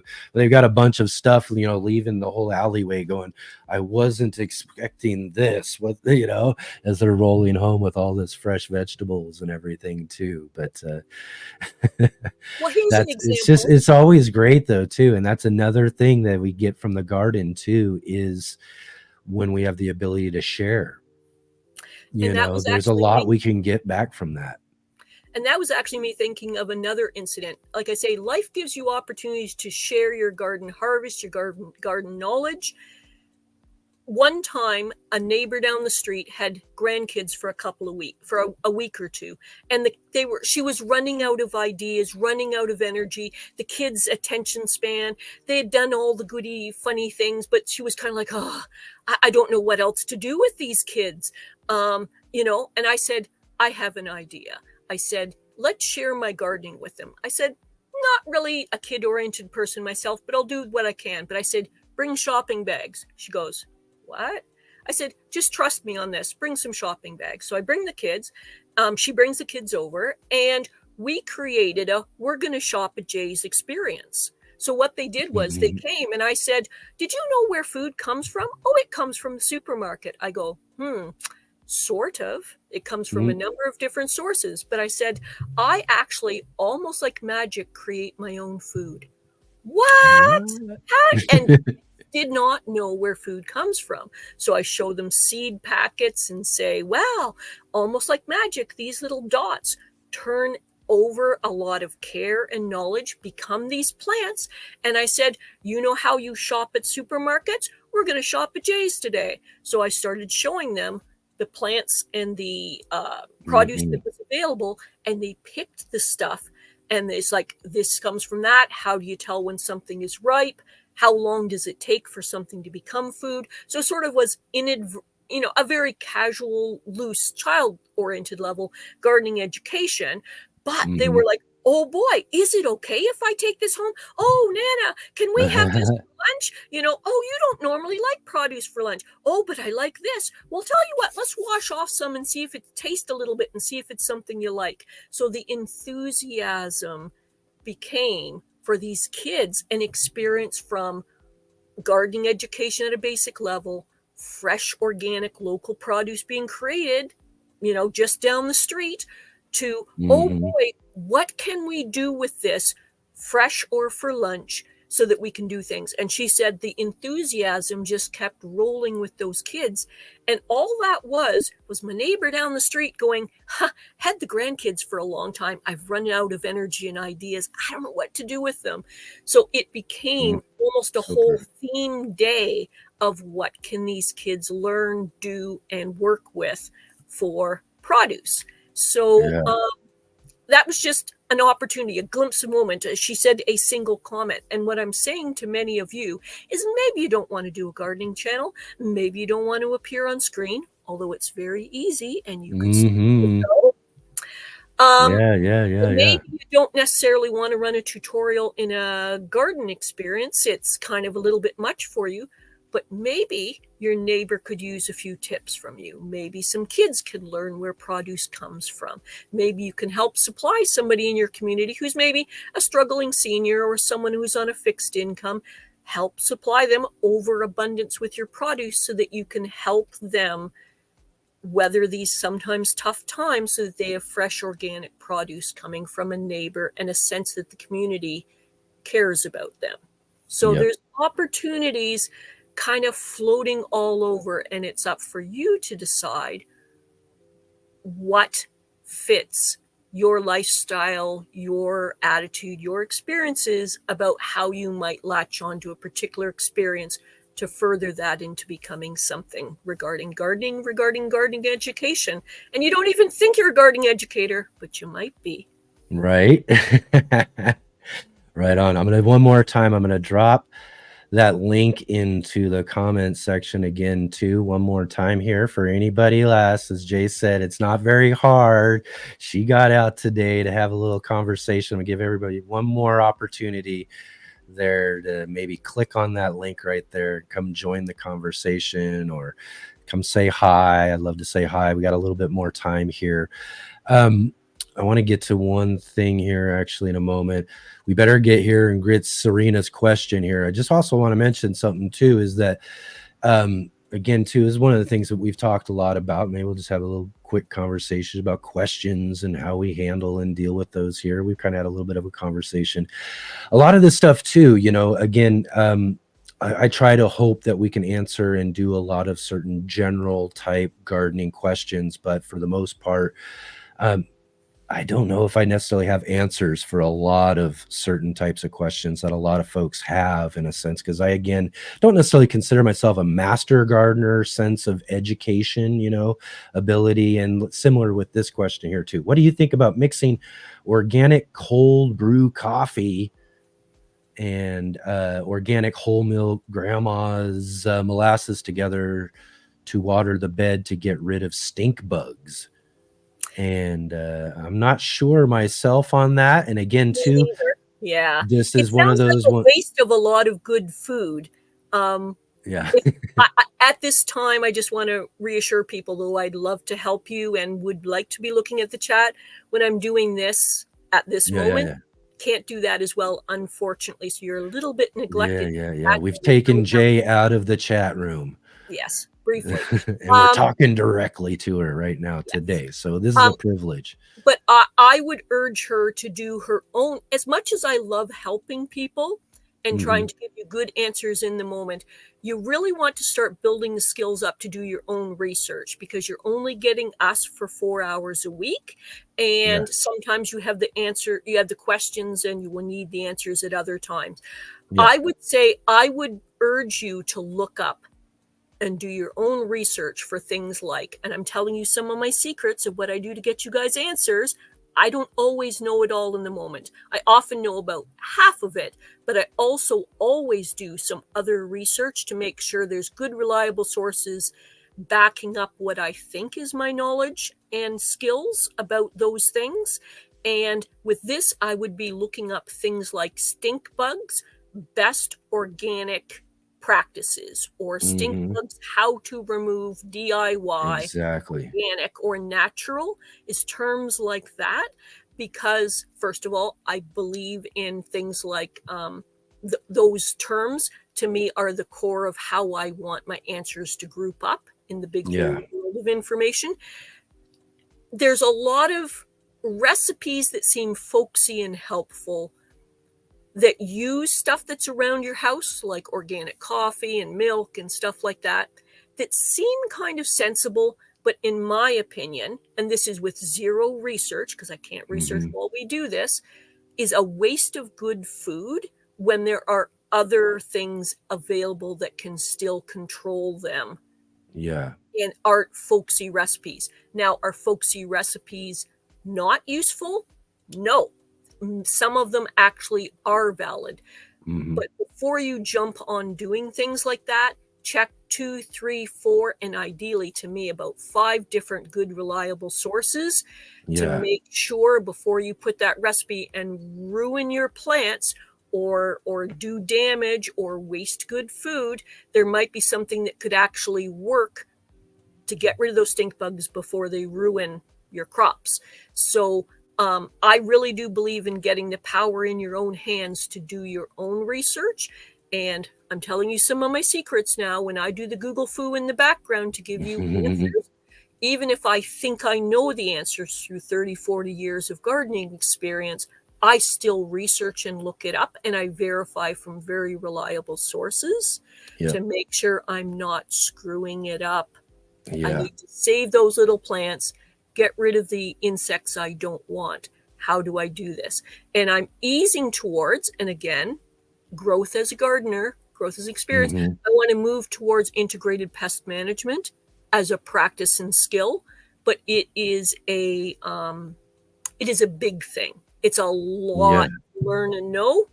Yeah, it is. and research. However, in principles, I've decided that's the direction I want to go on. It's a bit overwhelming to the beginning gardener, but in principle, that's how I want to move in my directions, is integrated pest management, so that I am not using toxic stuff to me, Yep. my garden, my neighbors. That's kind of what we were touching on a little earlier. Yeah, exactly. Yes. With Cisco, and he was kind of a pioneer, some of the sort of practices in the professional space, Yes. integrated pest management and those sort of things were some of those first things he was really working to do. We're talking about like way back in the late 70s, early 80s and things, and this was, and I'm sure you remember those times enough to know that people sprayed things without a care.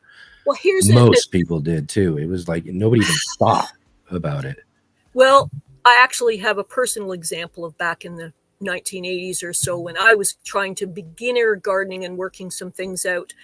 In the small town I lived in, different than the town I am now, but same region, they wanted to start to try and create a little bit more public interest and stuff with the gardening. So they had curbside gardens, and what they were asking is for usually companies, but I was willing as a person to fill a curbside garden in the public space in the downtown district, and to maintain it.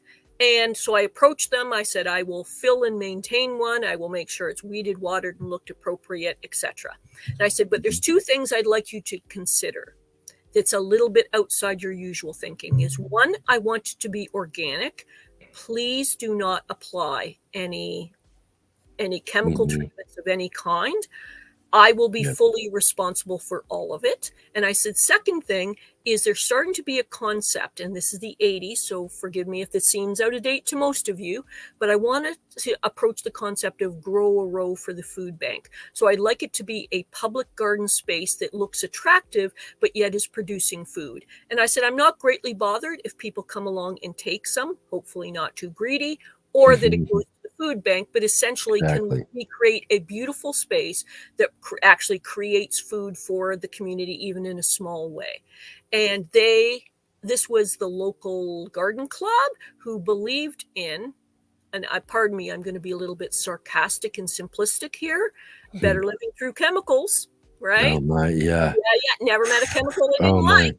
So they actually refused for me to create, pay for, and maintain a garden bed. It literally did not happen. No one stepped in to do it at all, because they wanted to be able to spray chemicals on it several times a week. There are different chemical formulas and stuff that they had, both fertilizer and pesticides. They refused to not put that on there. And it was a ridiculous concept on my part to have the idea that the community should be in any way interested in food being in a public space. Wow. I was no. And they basically thought, I was in my 20s at that time or something, and I was very clearly and chastised in a very patronizing manner that how dare I think of food growing being in a public space and organic methods. They actually said organic, as I think they said it as if it was like 8 syllables or something, like organic. You want what? And it's just amazing that over time, how long and over time that it takes to kind of change those thought processes, and we're still working on it. It's still a huge issue in some cases. I'm always perplexed at the beginning of every gardening growing season as I walk through different garden centers checking things out to see just the colorful bottles of chemicals that they just pile up and put up on display, like they're all just, and it's just to me. And then the thing that I think that perplexes me the worst, though, is that you see it and it's this big display, and there's a reason why they put all of them up there and big and huge like that. One, for it to be attractive, so that you're there it is, go directly to it, you see it, it's there, that sort of thing. But also they need that much, because it's weird, a couple of weeks later after that display is put out, you go back and it's like holes are missing out of it because so many people are actually buying this stuff. It's just like come on now, we got to get more education out there, more knowledge out to people about how the dangers of these sort of things. You know, not just in our food and the consumption of our food for one, you know, but the fact that you're just spraying it around on yourself, on your, you know, in your ears, your eyes, no, whatever, you know, that's possible. You know, I think back to like, in fact, I was mentioning this when I was talking to Mark about this when we were talking about the interview, but there used to be, and I remember stories, Nick Fedoroff from down in Los Angeles was telling me during one of the interviews I did with him about days in Los Angeles when they'd have helicopters flying over, spraying some chemicals over the whole city.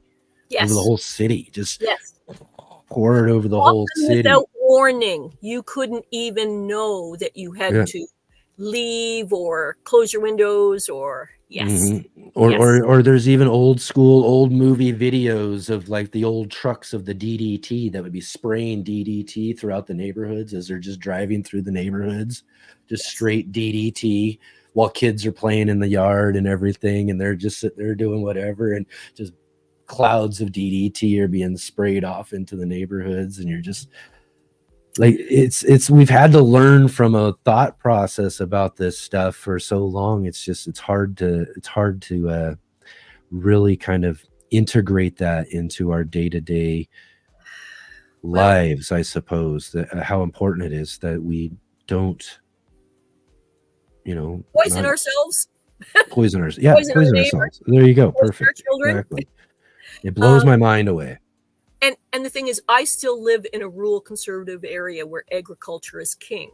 And so that better living through chemicals thing is absolutely embedded here. So much so that people, for example, a product, and I'm sorry, I'm going to name one specifically. I hope that's not going to cause a problem, but Roundup is still extremely prevalent.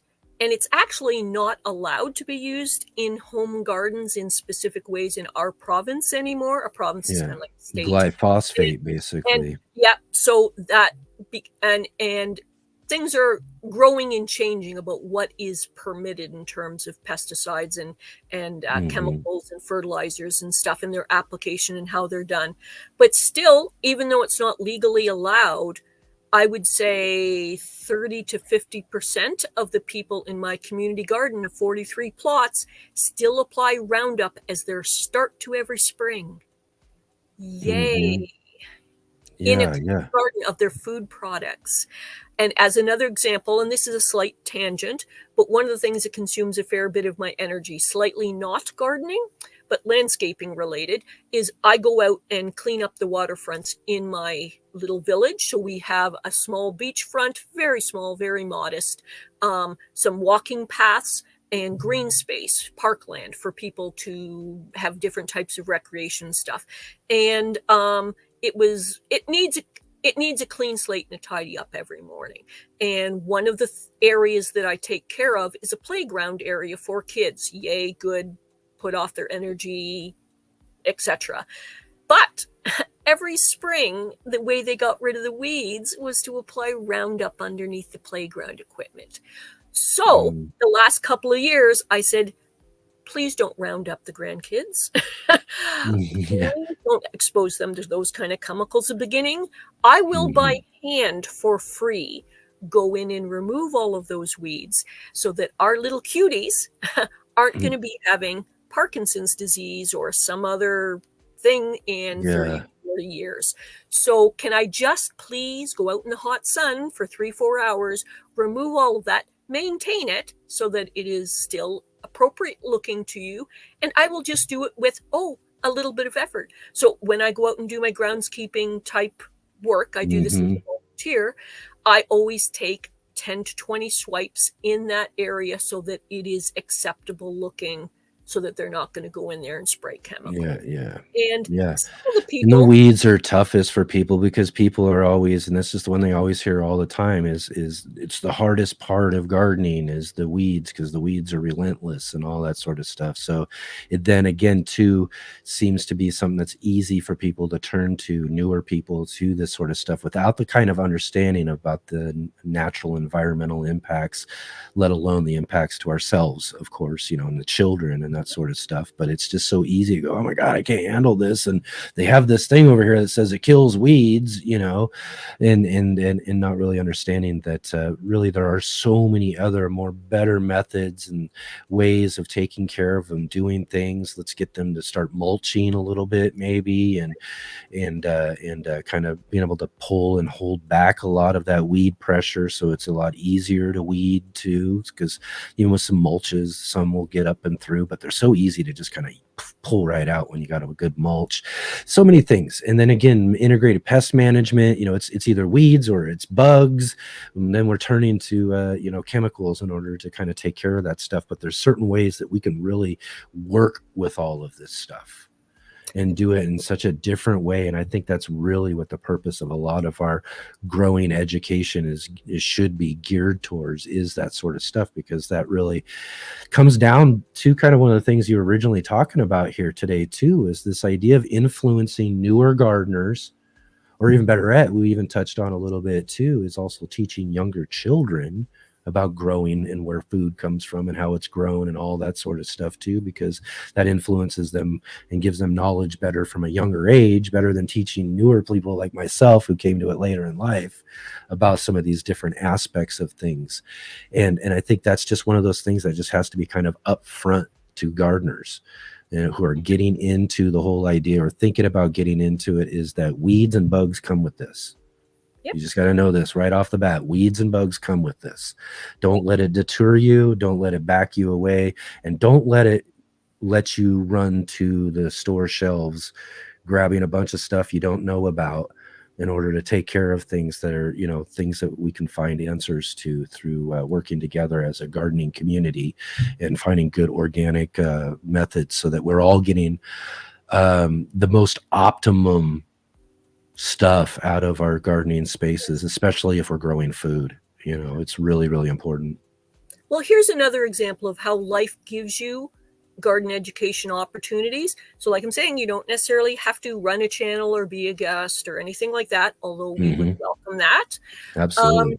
One of the things I do is I call it Adopt a Newbie. It's not a fancy big program. It's just me. I let it be known in my community that each year I'll take on 1 to 2 gardening newbies of people who have less than a couple of years under their belt, and everything is new and everything's scary and everything's expensive and everything is confusing, that I, in my head, commit to give them 30 to 100 hours of hand-holding help by email, by phone, by showing up there, by giving them seed and stuff, to help them through that first year to 2 years of what is gardening. It's both simple and complex. It's both easy to follow, and it is everything of how do I choose what to do. And so what I do is I take those people quite literally by the hand, and I try to give them enough of a foundation of setting up the garden plot or the garden area, actually bringing them the mulches, bringing them the soil in some cases, bringing them the seeds, telling them what's the good local sources to find those things, how to tell a weed from a plant, an intended plant versus a weed, how you can actually eat some weeds, which they're like, what? Yeah, exactly. Trying to not get it too complicated so that it is a more guaranteed, maybe the word guarantee is a bit strong, but I make higher odds of success so that they're not one of those quitters in the first year to 2 years, which frequently happens with newbie gardeners. So I basically make in my mind a commitment to handhold those newbie gardeners that first year or two. And I just do that in my community, little bit of money, little bit of time and stuff, but they stick with it and they're having happy, healthy results. They feel proud and good about themselves. And we're into the 2nd, 3rd, and 4th year of gardening for some of them, and they are happy about it. And I'm like, yeah, I helped make it to not be another quitter. Exactly. I provide those instant answers that I'm giving to you guys in the chat, but I'm giving it in real time. So someone says, oh, I've got some weeds I want to pull, but I'm not sure if they're weeds or plants. Oh yeah, I'll be over there in 5 minutes. I go visualize for them. I show them things like I'll bring a gardening app on my phone. And so I help them in the moment, but then I show them, oh, here's something that will help you, give you an idea of what's a weed versus a plant, so you can kind of do this on your own. So I try to make it twofold: help in the moment, help going on, but also give them the tools so that they're more likely to stand on their own 2 feet without me in the future. Yeah, exactly. And I really like that. I love that idea though too. It's kind of like if you think of like 12-step programs in a way, you're a sponsor in a way. It's a garden sponsorship. I'll sponsor you for, Yep. that sort of thing. And I think that's amazing. I think that's a great idea. Even further too, to really kind of accomplish that kind of mission though too, really for a lot of us who are trying to maintain gardenership in a sense. I don't know if even that makes sense, but Yep.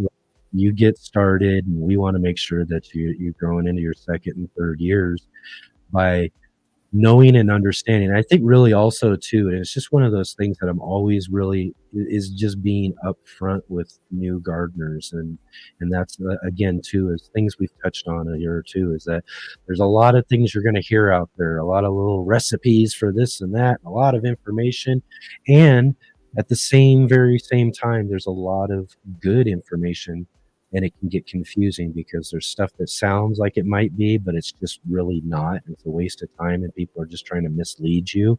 That happens a lot. I'm seeing so much of that anymore today online, is a lot of just misleading misinformation about stuff, which really affects new gardeners.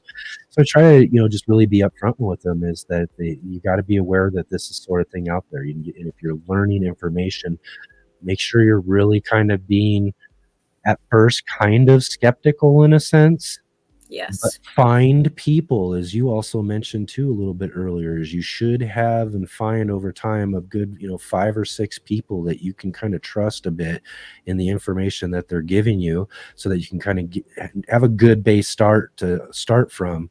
And then again too, also you mentioned too, is kind of starting to learn a little bit about researching and finding information and finding this stuff on your own too, so that you can kind of test it along with other things that you're seeing. And in the long run, we become kind of our own scientists in a way, and our gardens are our own laboratories when we're out there, because we're hearing about a lot of this works this way or that works that way, and sometimes we don't really get to know until we work and do it hands-on and get down to it. And then here comes the most important part of all of that though, is that might just fail. Yes. That Yes. might just fail, and that might not That's an opportunity. and It that seems like a failure. is exactly what it is. Don't let that be a deterrent for you to not go and try to do something different in year 2, because you want to get into year 2. You want to try that different thing. You're going, okay, well, that didn't work too well. Scratch that off the whole thing, and then you go to the next thing, and hopefully by year 2 you're also kind of getting information from different places and finding good resources and Yes. finding these ways of understanding things. And really, ultimately, when it comes down to it, basic is always best.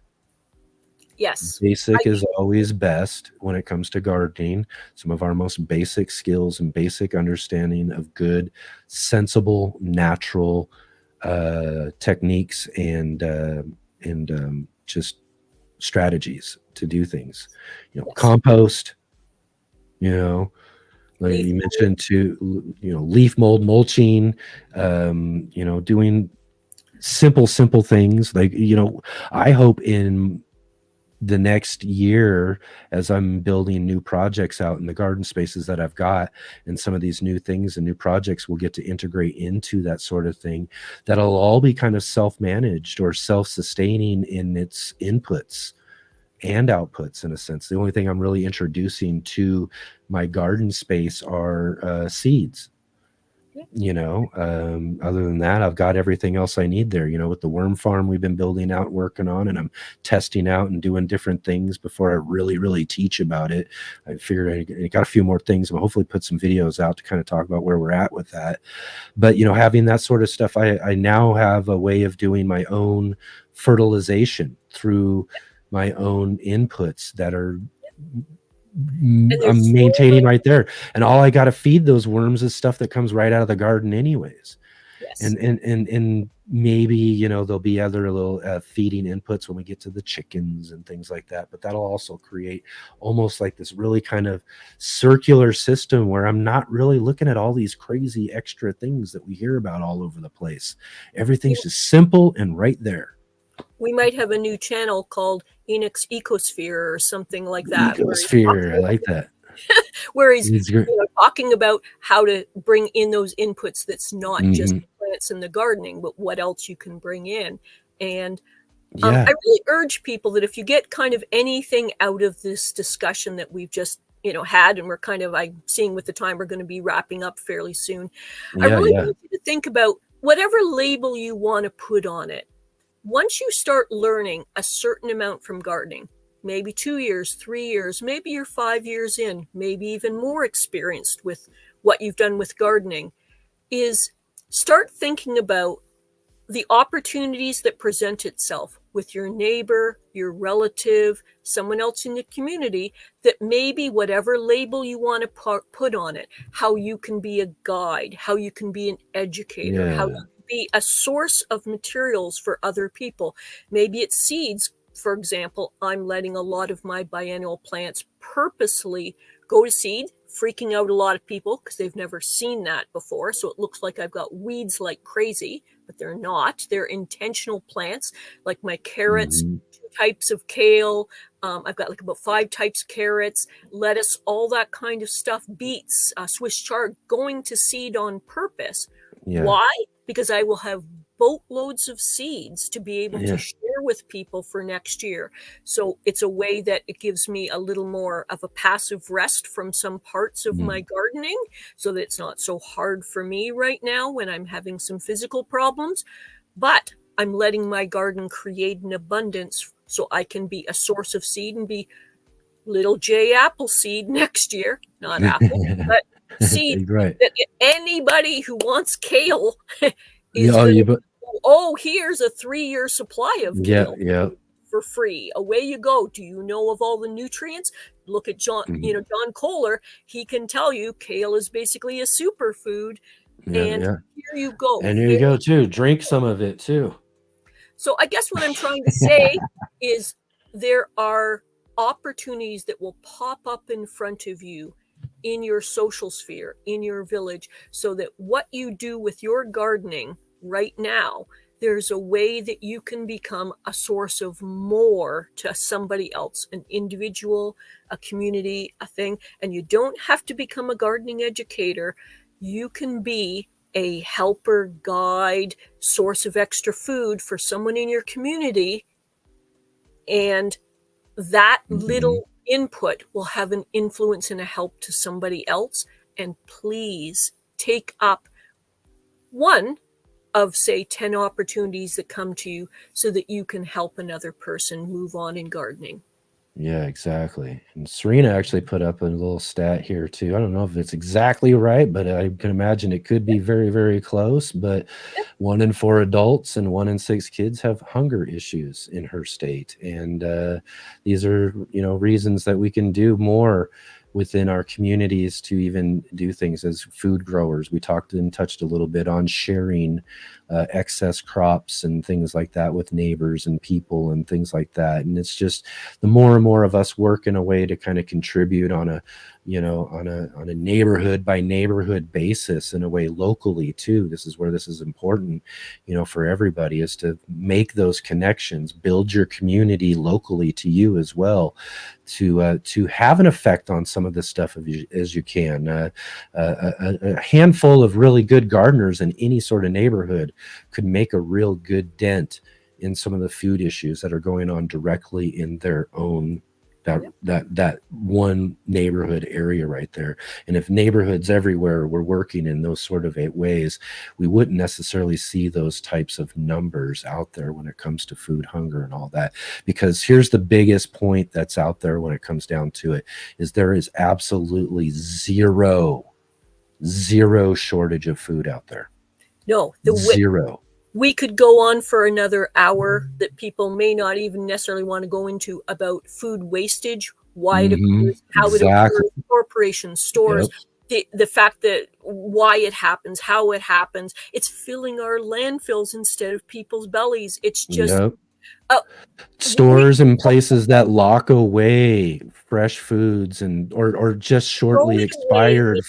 shortly expired foods, and a lot of those expiration dates are just dates that are made up by those companies themselves in order to push more sales, and so that they can cycle through product. And it's really, there's tons of stuff, and this is a huge issue. And really, when it comes down to it, ultimately, really, a lot of us home gardeners can have a lot of influence in these areas by the things that we do in contributing to each other's uh, just gardening livelihoods, or and all of that sort of stuff. And I think we've touched on a lot of really great stuff today, and we probably, like you said, could just go on and on and on about this, because it just keeps going as we look deeper into this, whether Yes, we're talking about chemicals, we're talking about the need for food, or we're talking about education of new gardeners.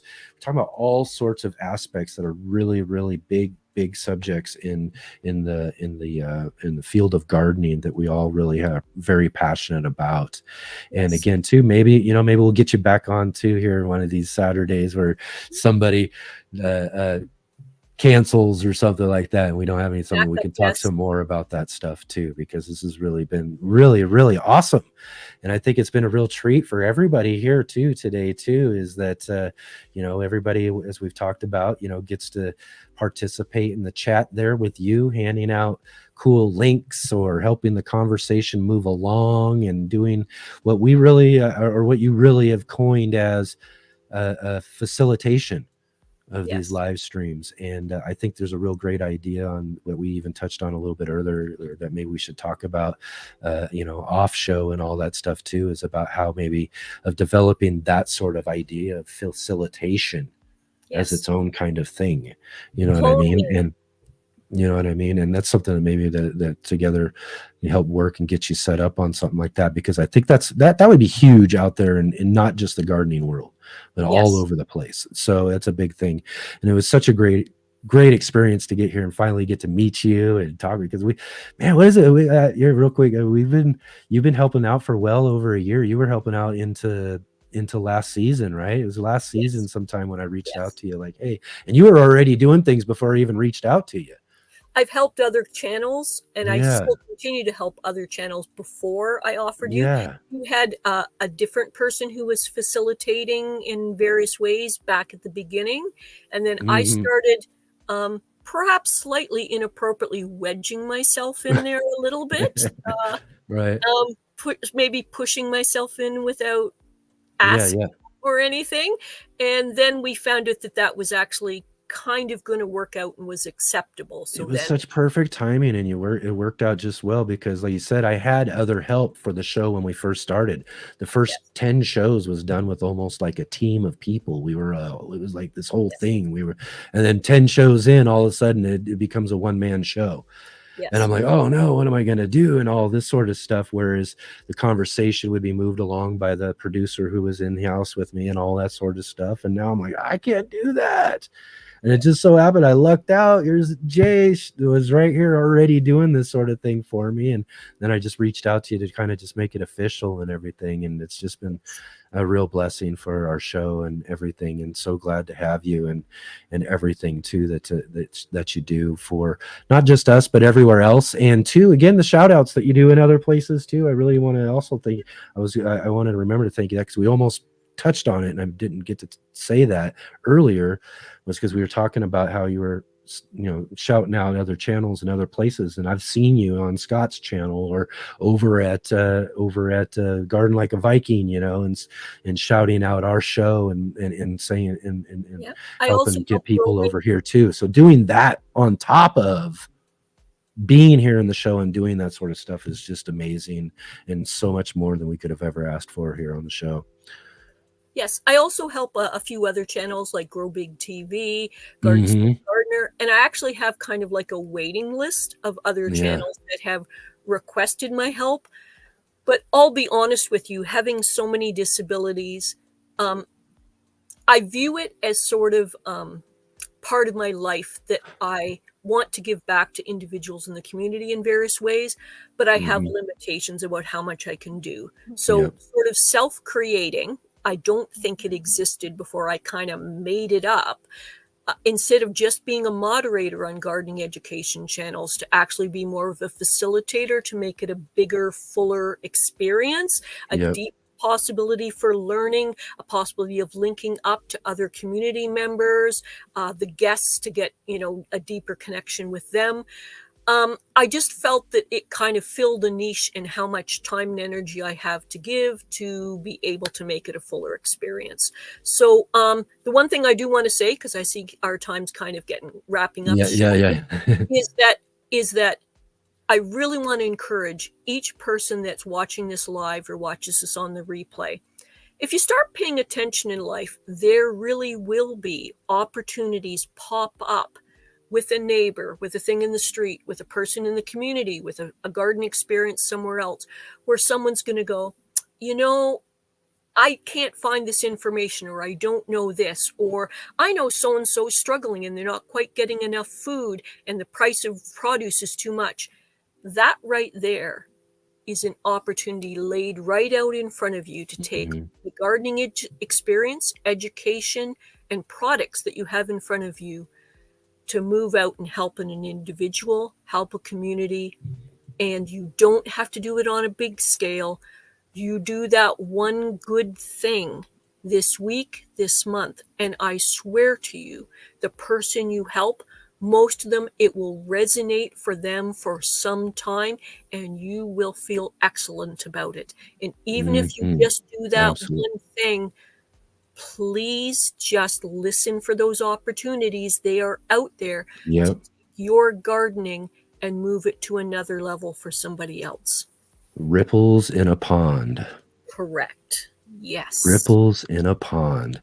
Love that, Jay. Thank you so much, man. Just brought some good stuff today, man. Usually, as I said, and I've been with this idea of whenever I get to just come on here and just kind of chat with everybody. I mean, I thought this idea, I was like, oh, we'll throw it out today because I didn't really have anything today.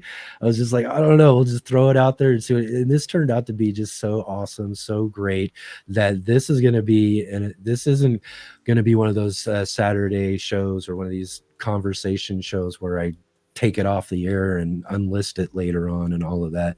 We're going to keep this up. I'm going to change the title featuring Jay Dixon, our awesome moderator today, so that everybody can see and get a chance, an opportunity to meet and see you and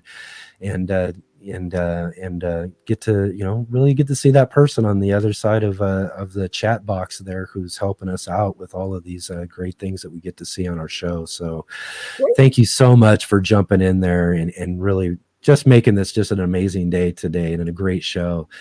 Just took us to a whole nother level, Jay. Thank you so much. I have one last request before we wind up.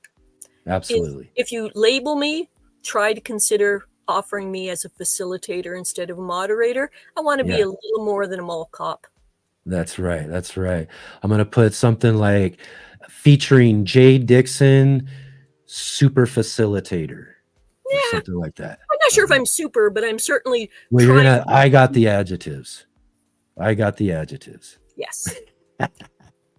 And you're awesome. So thank you so much. And again, for everything you do for our show and all of that. And again, everybody, just big shout out for Jay here. Awesome to have you on the show. Thanks again. And hopefully we'll get a chance, later on down the road, to have another opportunity to get you back on here and talk again. But we do got to get moving on. I could talk all day long, as I always tell everybody. I can talk. That's just my thing. But Jay, people have limits. Yeah. yeah, that's for sure. Exactly. All right. Well, thank you so much. All right. Again, how awesome is that, everybody, to get an opportunity today to meet our super facilitator or something like that. We got to come up with a great, appropriate nickname for Jay as our facilitator. I like that word, facilitation, and I like that whole idea of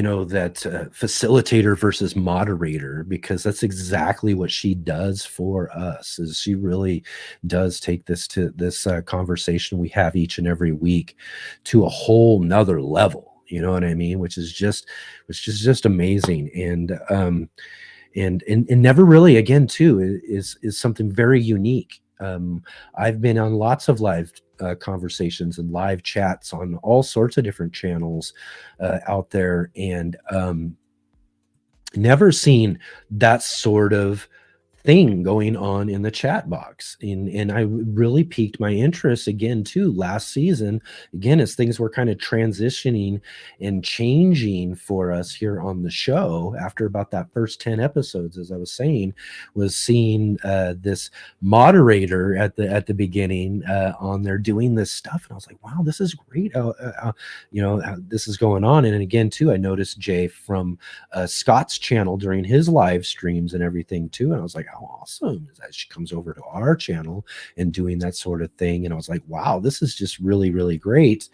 And so then that was why I was like, okay, this is just I've got to nail this down. I just got to make sure that Jay is a part of our show, because that's what this show really, really needs. Because again too, as I mentioned before, we have a big variety of people we're talking to all the time. Each and every week, I like to make sure we've got new people, new guests, new people from the gardening community that we can introduce to you, and then bringing back people we've had on the show before, so that we're constantly bringing in newer conversations about all sorts of aspects of gardening and growing, and different subjects around the idea of gardening and growing and everything. That having someone who can put in those little extra tidbits while we're talking and doing things are just really, really amazing. In fact, I wanted to actually mention something too. Rick actually mentioned this one here, and I wanted to check this out. And he was mentioning this on YouTube. It's a documentary called Sustainable.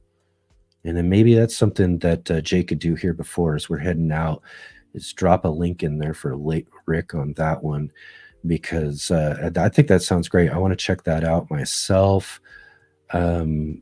Again too, and that's just those sort of things, whether it comes from something I'm talking about or something that you guys have that's out there that you think is something that you might think everybody might be interested in, or something like that.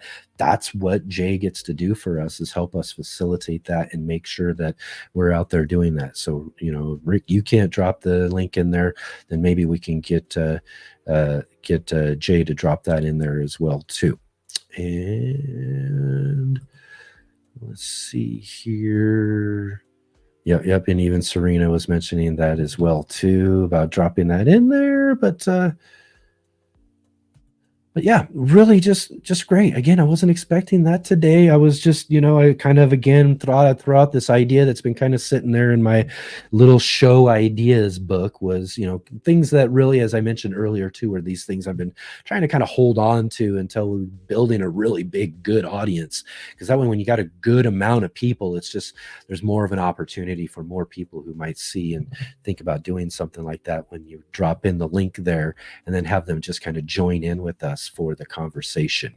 So maybe next time we'll get Rob from Rob's Allotment Gardening. I was teasing him a little bit today too, but everybody else as well too. Maybe I get some of you guys and talk you all into joining with me too, for maybe one of these other Saturdays or Sundays where we've got a guest or something that doesn't show up, and our plans are just a little alterated, and we'll have to do things a little differently. We'll bring some of you all in too, because that was really fun, and really, really glad that Jay was the one who jumped in to do that, because that was just a really perfect conversation for us, and a perfect opportunity for all of you to get to meet Jay. So great. And then let's see here. I want to talk real quick though about checking out last week's show. Last Saturday, we had on with us Bevan Cohen from smallhousefarm.com. He's the host of the Seeds and Weeds podcast. Bevan Cohen, just a great guy, somebody I've known through the national heirloom exposition circles, and someone I just wanted to get on the show and talk to, and he was one of our first few guests that we had on our first few shows last year, and then we brought him back again too to catch up with what was going on with him and his new book. He has a new book out that he put out called The Heritage Pantry. The Heritage Pantry is a modern methods of preserving food the old-fashioned way. And just a really great conversation with him and kind of talking to him about kind of holding and carrying on some of these older traditions and methods of doing some things, because again too, some of those just basic things are some of the best things, you know. And so it was really fun to get in and talk with him and have that conversation about all of that.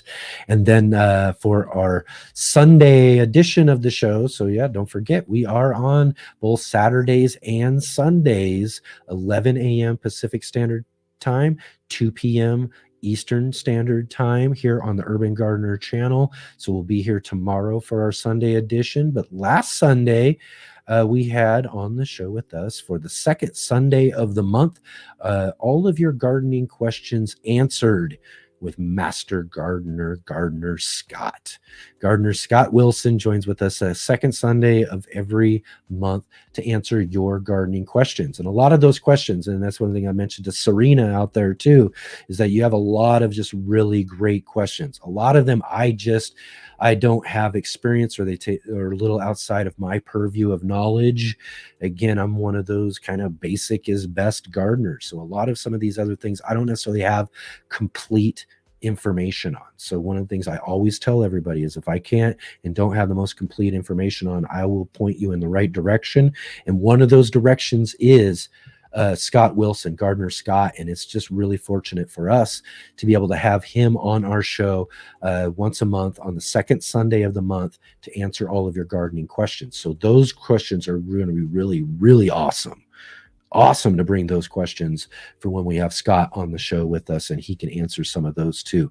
And again too, is if it's really pertinent and really something that you need to know really soon, I do encourage you to go check out Scott's live stream as well too. Scott does his live stream on Monday, so you got us Sunday or Saturday and Sunday, and then Scott's right live early on Monday morning, I believe 8 a.m. Pacific Standard Time, 11 a.m. Eastern Standard Time. And that, again, too, is a great place to go get all of those gardening questions answered. And again, too, even if he doesn't know, because even, I think, he's a wealth of knowledge, he might not know some of these things as well, too. And he'll let you know that, and also possibly be able to really take you into the right direction when it comes to some of that sort of stuff. So that's just really awesome. And then again, too, third Sunday of the month, for our Sunday edition of the show, every third Sunday of the month, we have our monthly gardening book club, and that is tomorrow. That's tomorrow. Tomorrow's the third Sunday of July, and tomorrow we got joining with us Cisco Morris, author of the book Ooh La La. Ooh La La is his book, and we're going to talk all about that with my co-host, Mark Boucher-Colbert, who's the contributor and host of the In the Garden segment for our Sunday edition show as well, too. He's our co-host for the monthly gardening book club. This was a fun idea we had together to kind of really just dig into gardening books. We're both book readers. We both love gardening books and have a lot of favorite authors and all of that, too. I know we have a ton of authors on the show already, but it's just a great chance for us to kind of feature just specific books and different subjects and different things, and be able to have those authors on with us on the third Sunday of the month, and each of us kind of take our turn answering questions of that author and guest, and really get to dig in and learn a lot more about gardening and growing from some of these amazing authors in our monthly gardening book club. And again, Cisco Morris is just one of those amazing. You're not going to want to miss this show. I'm telling you, you're not going to want to miss tomorrow.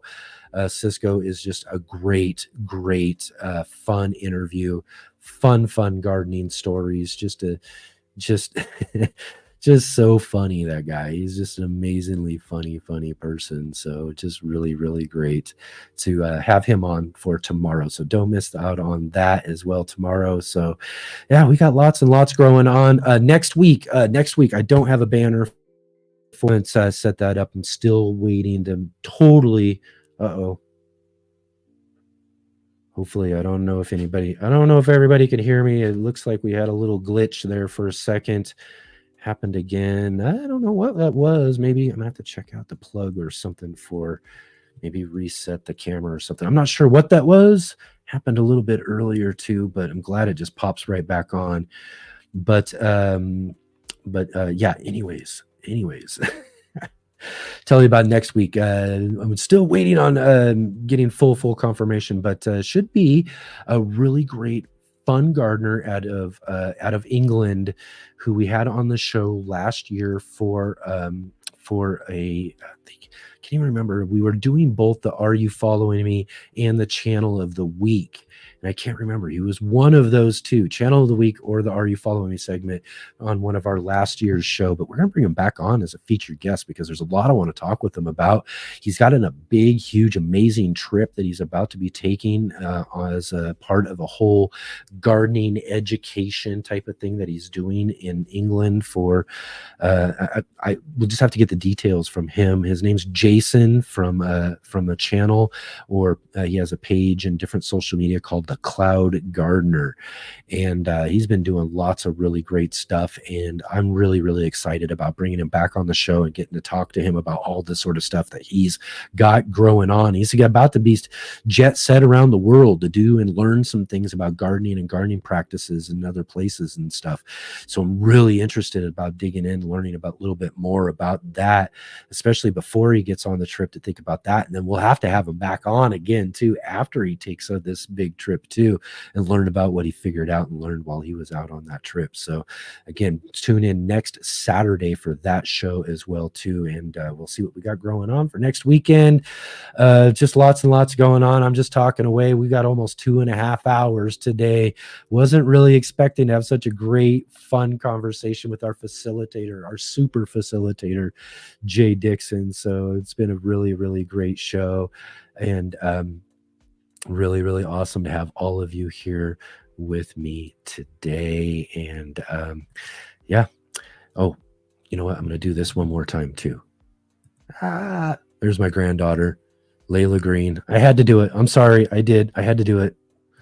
I thought I could get away with it finally not doing it, but no, couldn't help myself. She's so beautiful. And again, everybody, thank you all so much for joining with me this week, and I'll see all of you tomorrow. Don't miss the show tomorrow for sure. We'll see you then.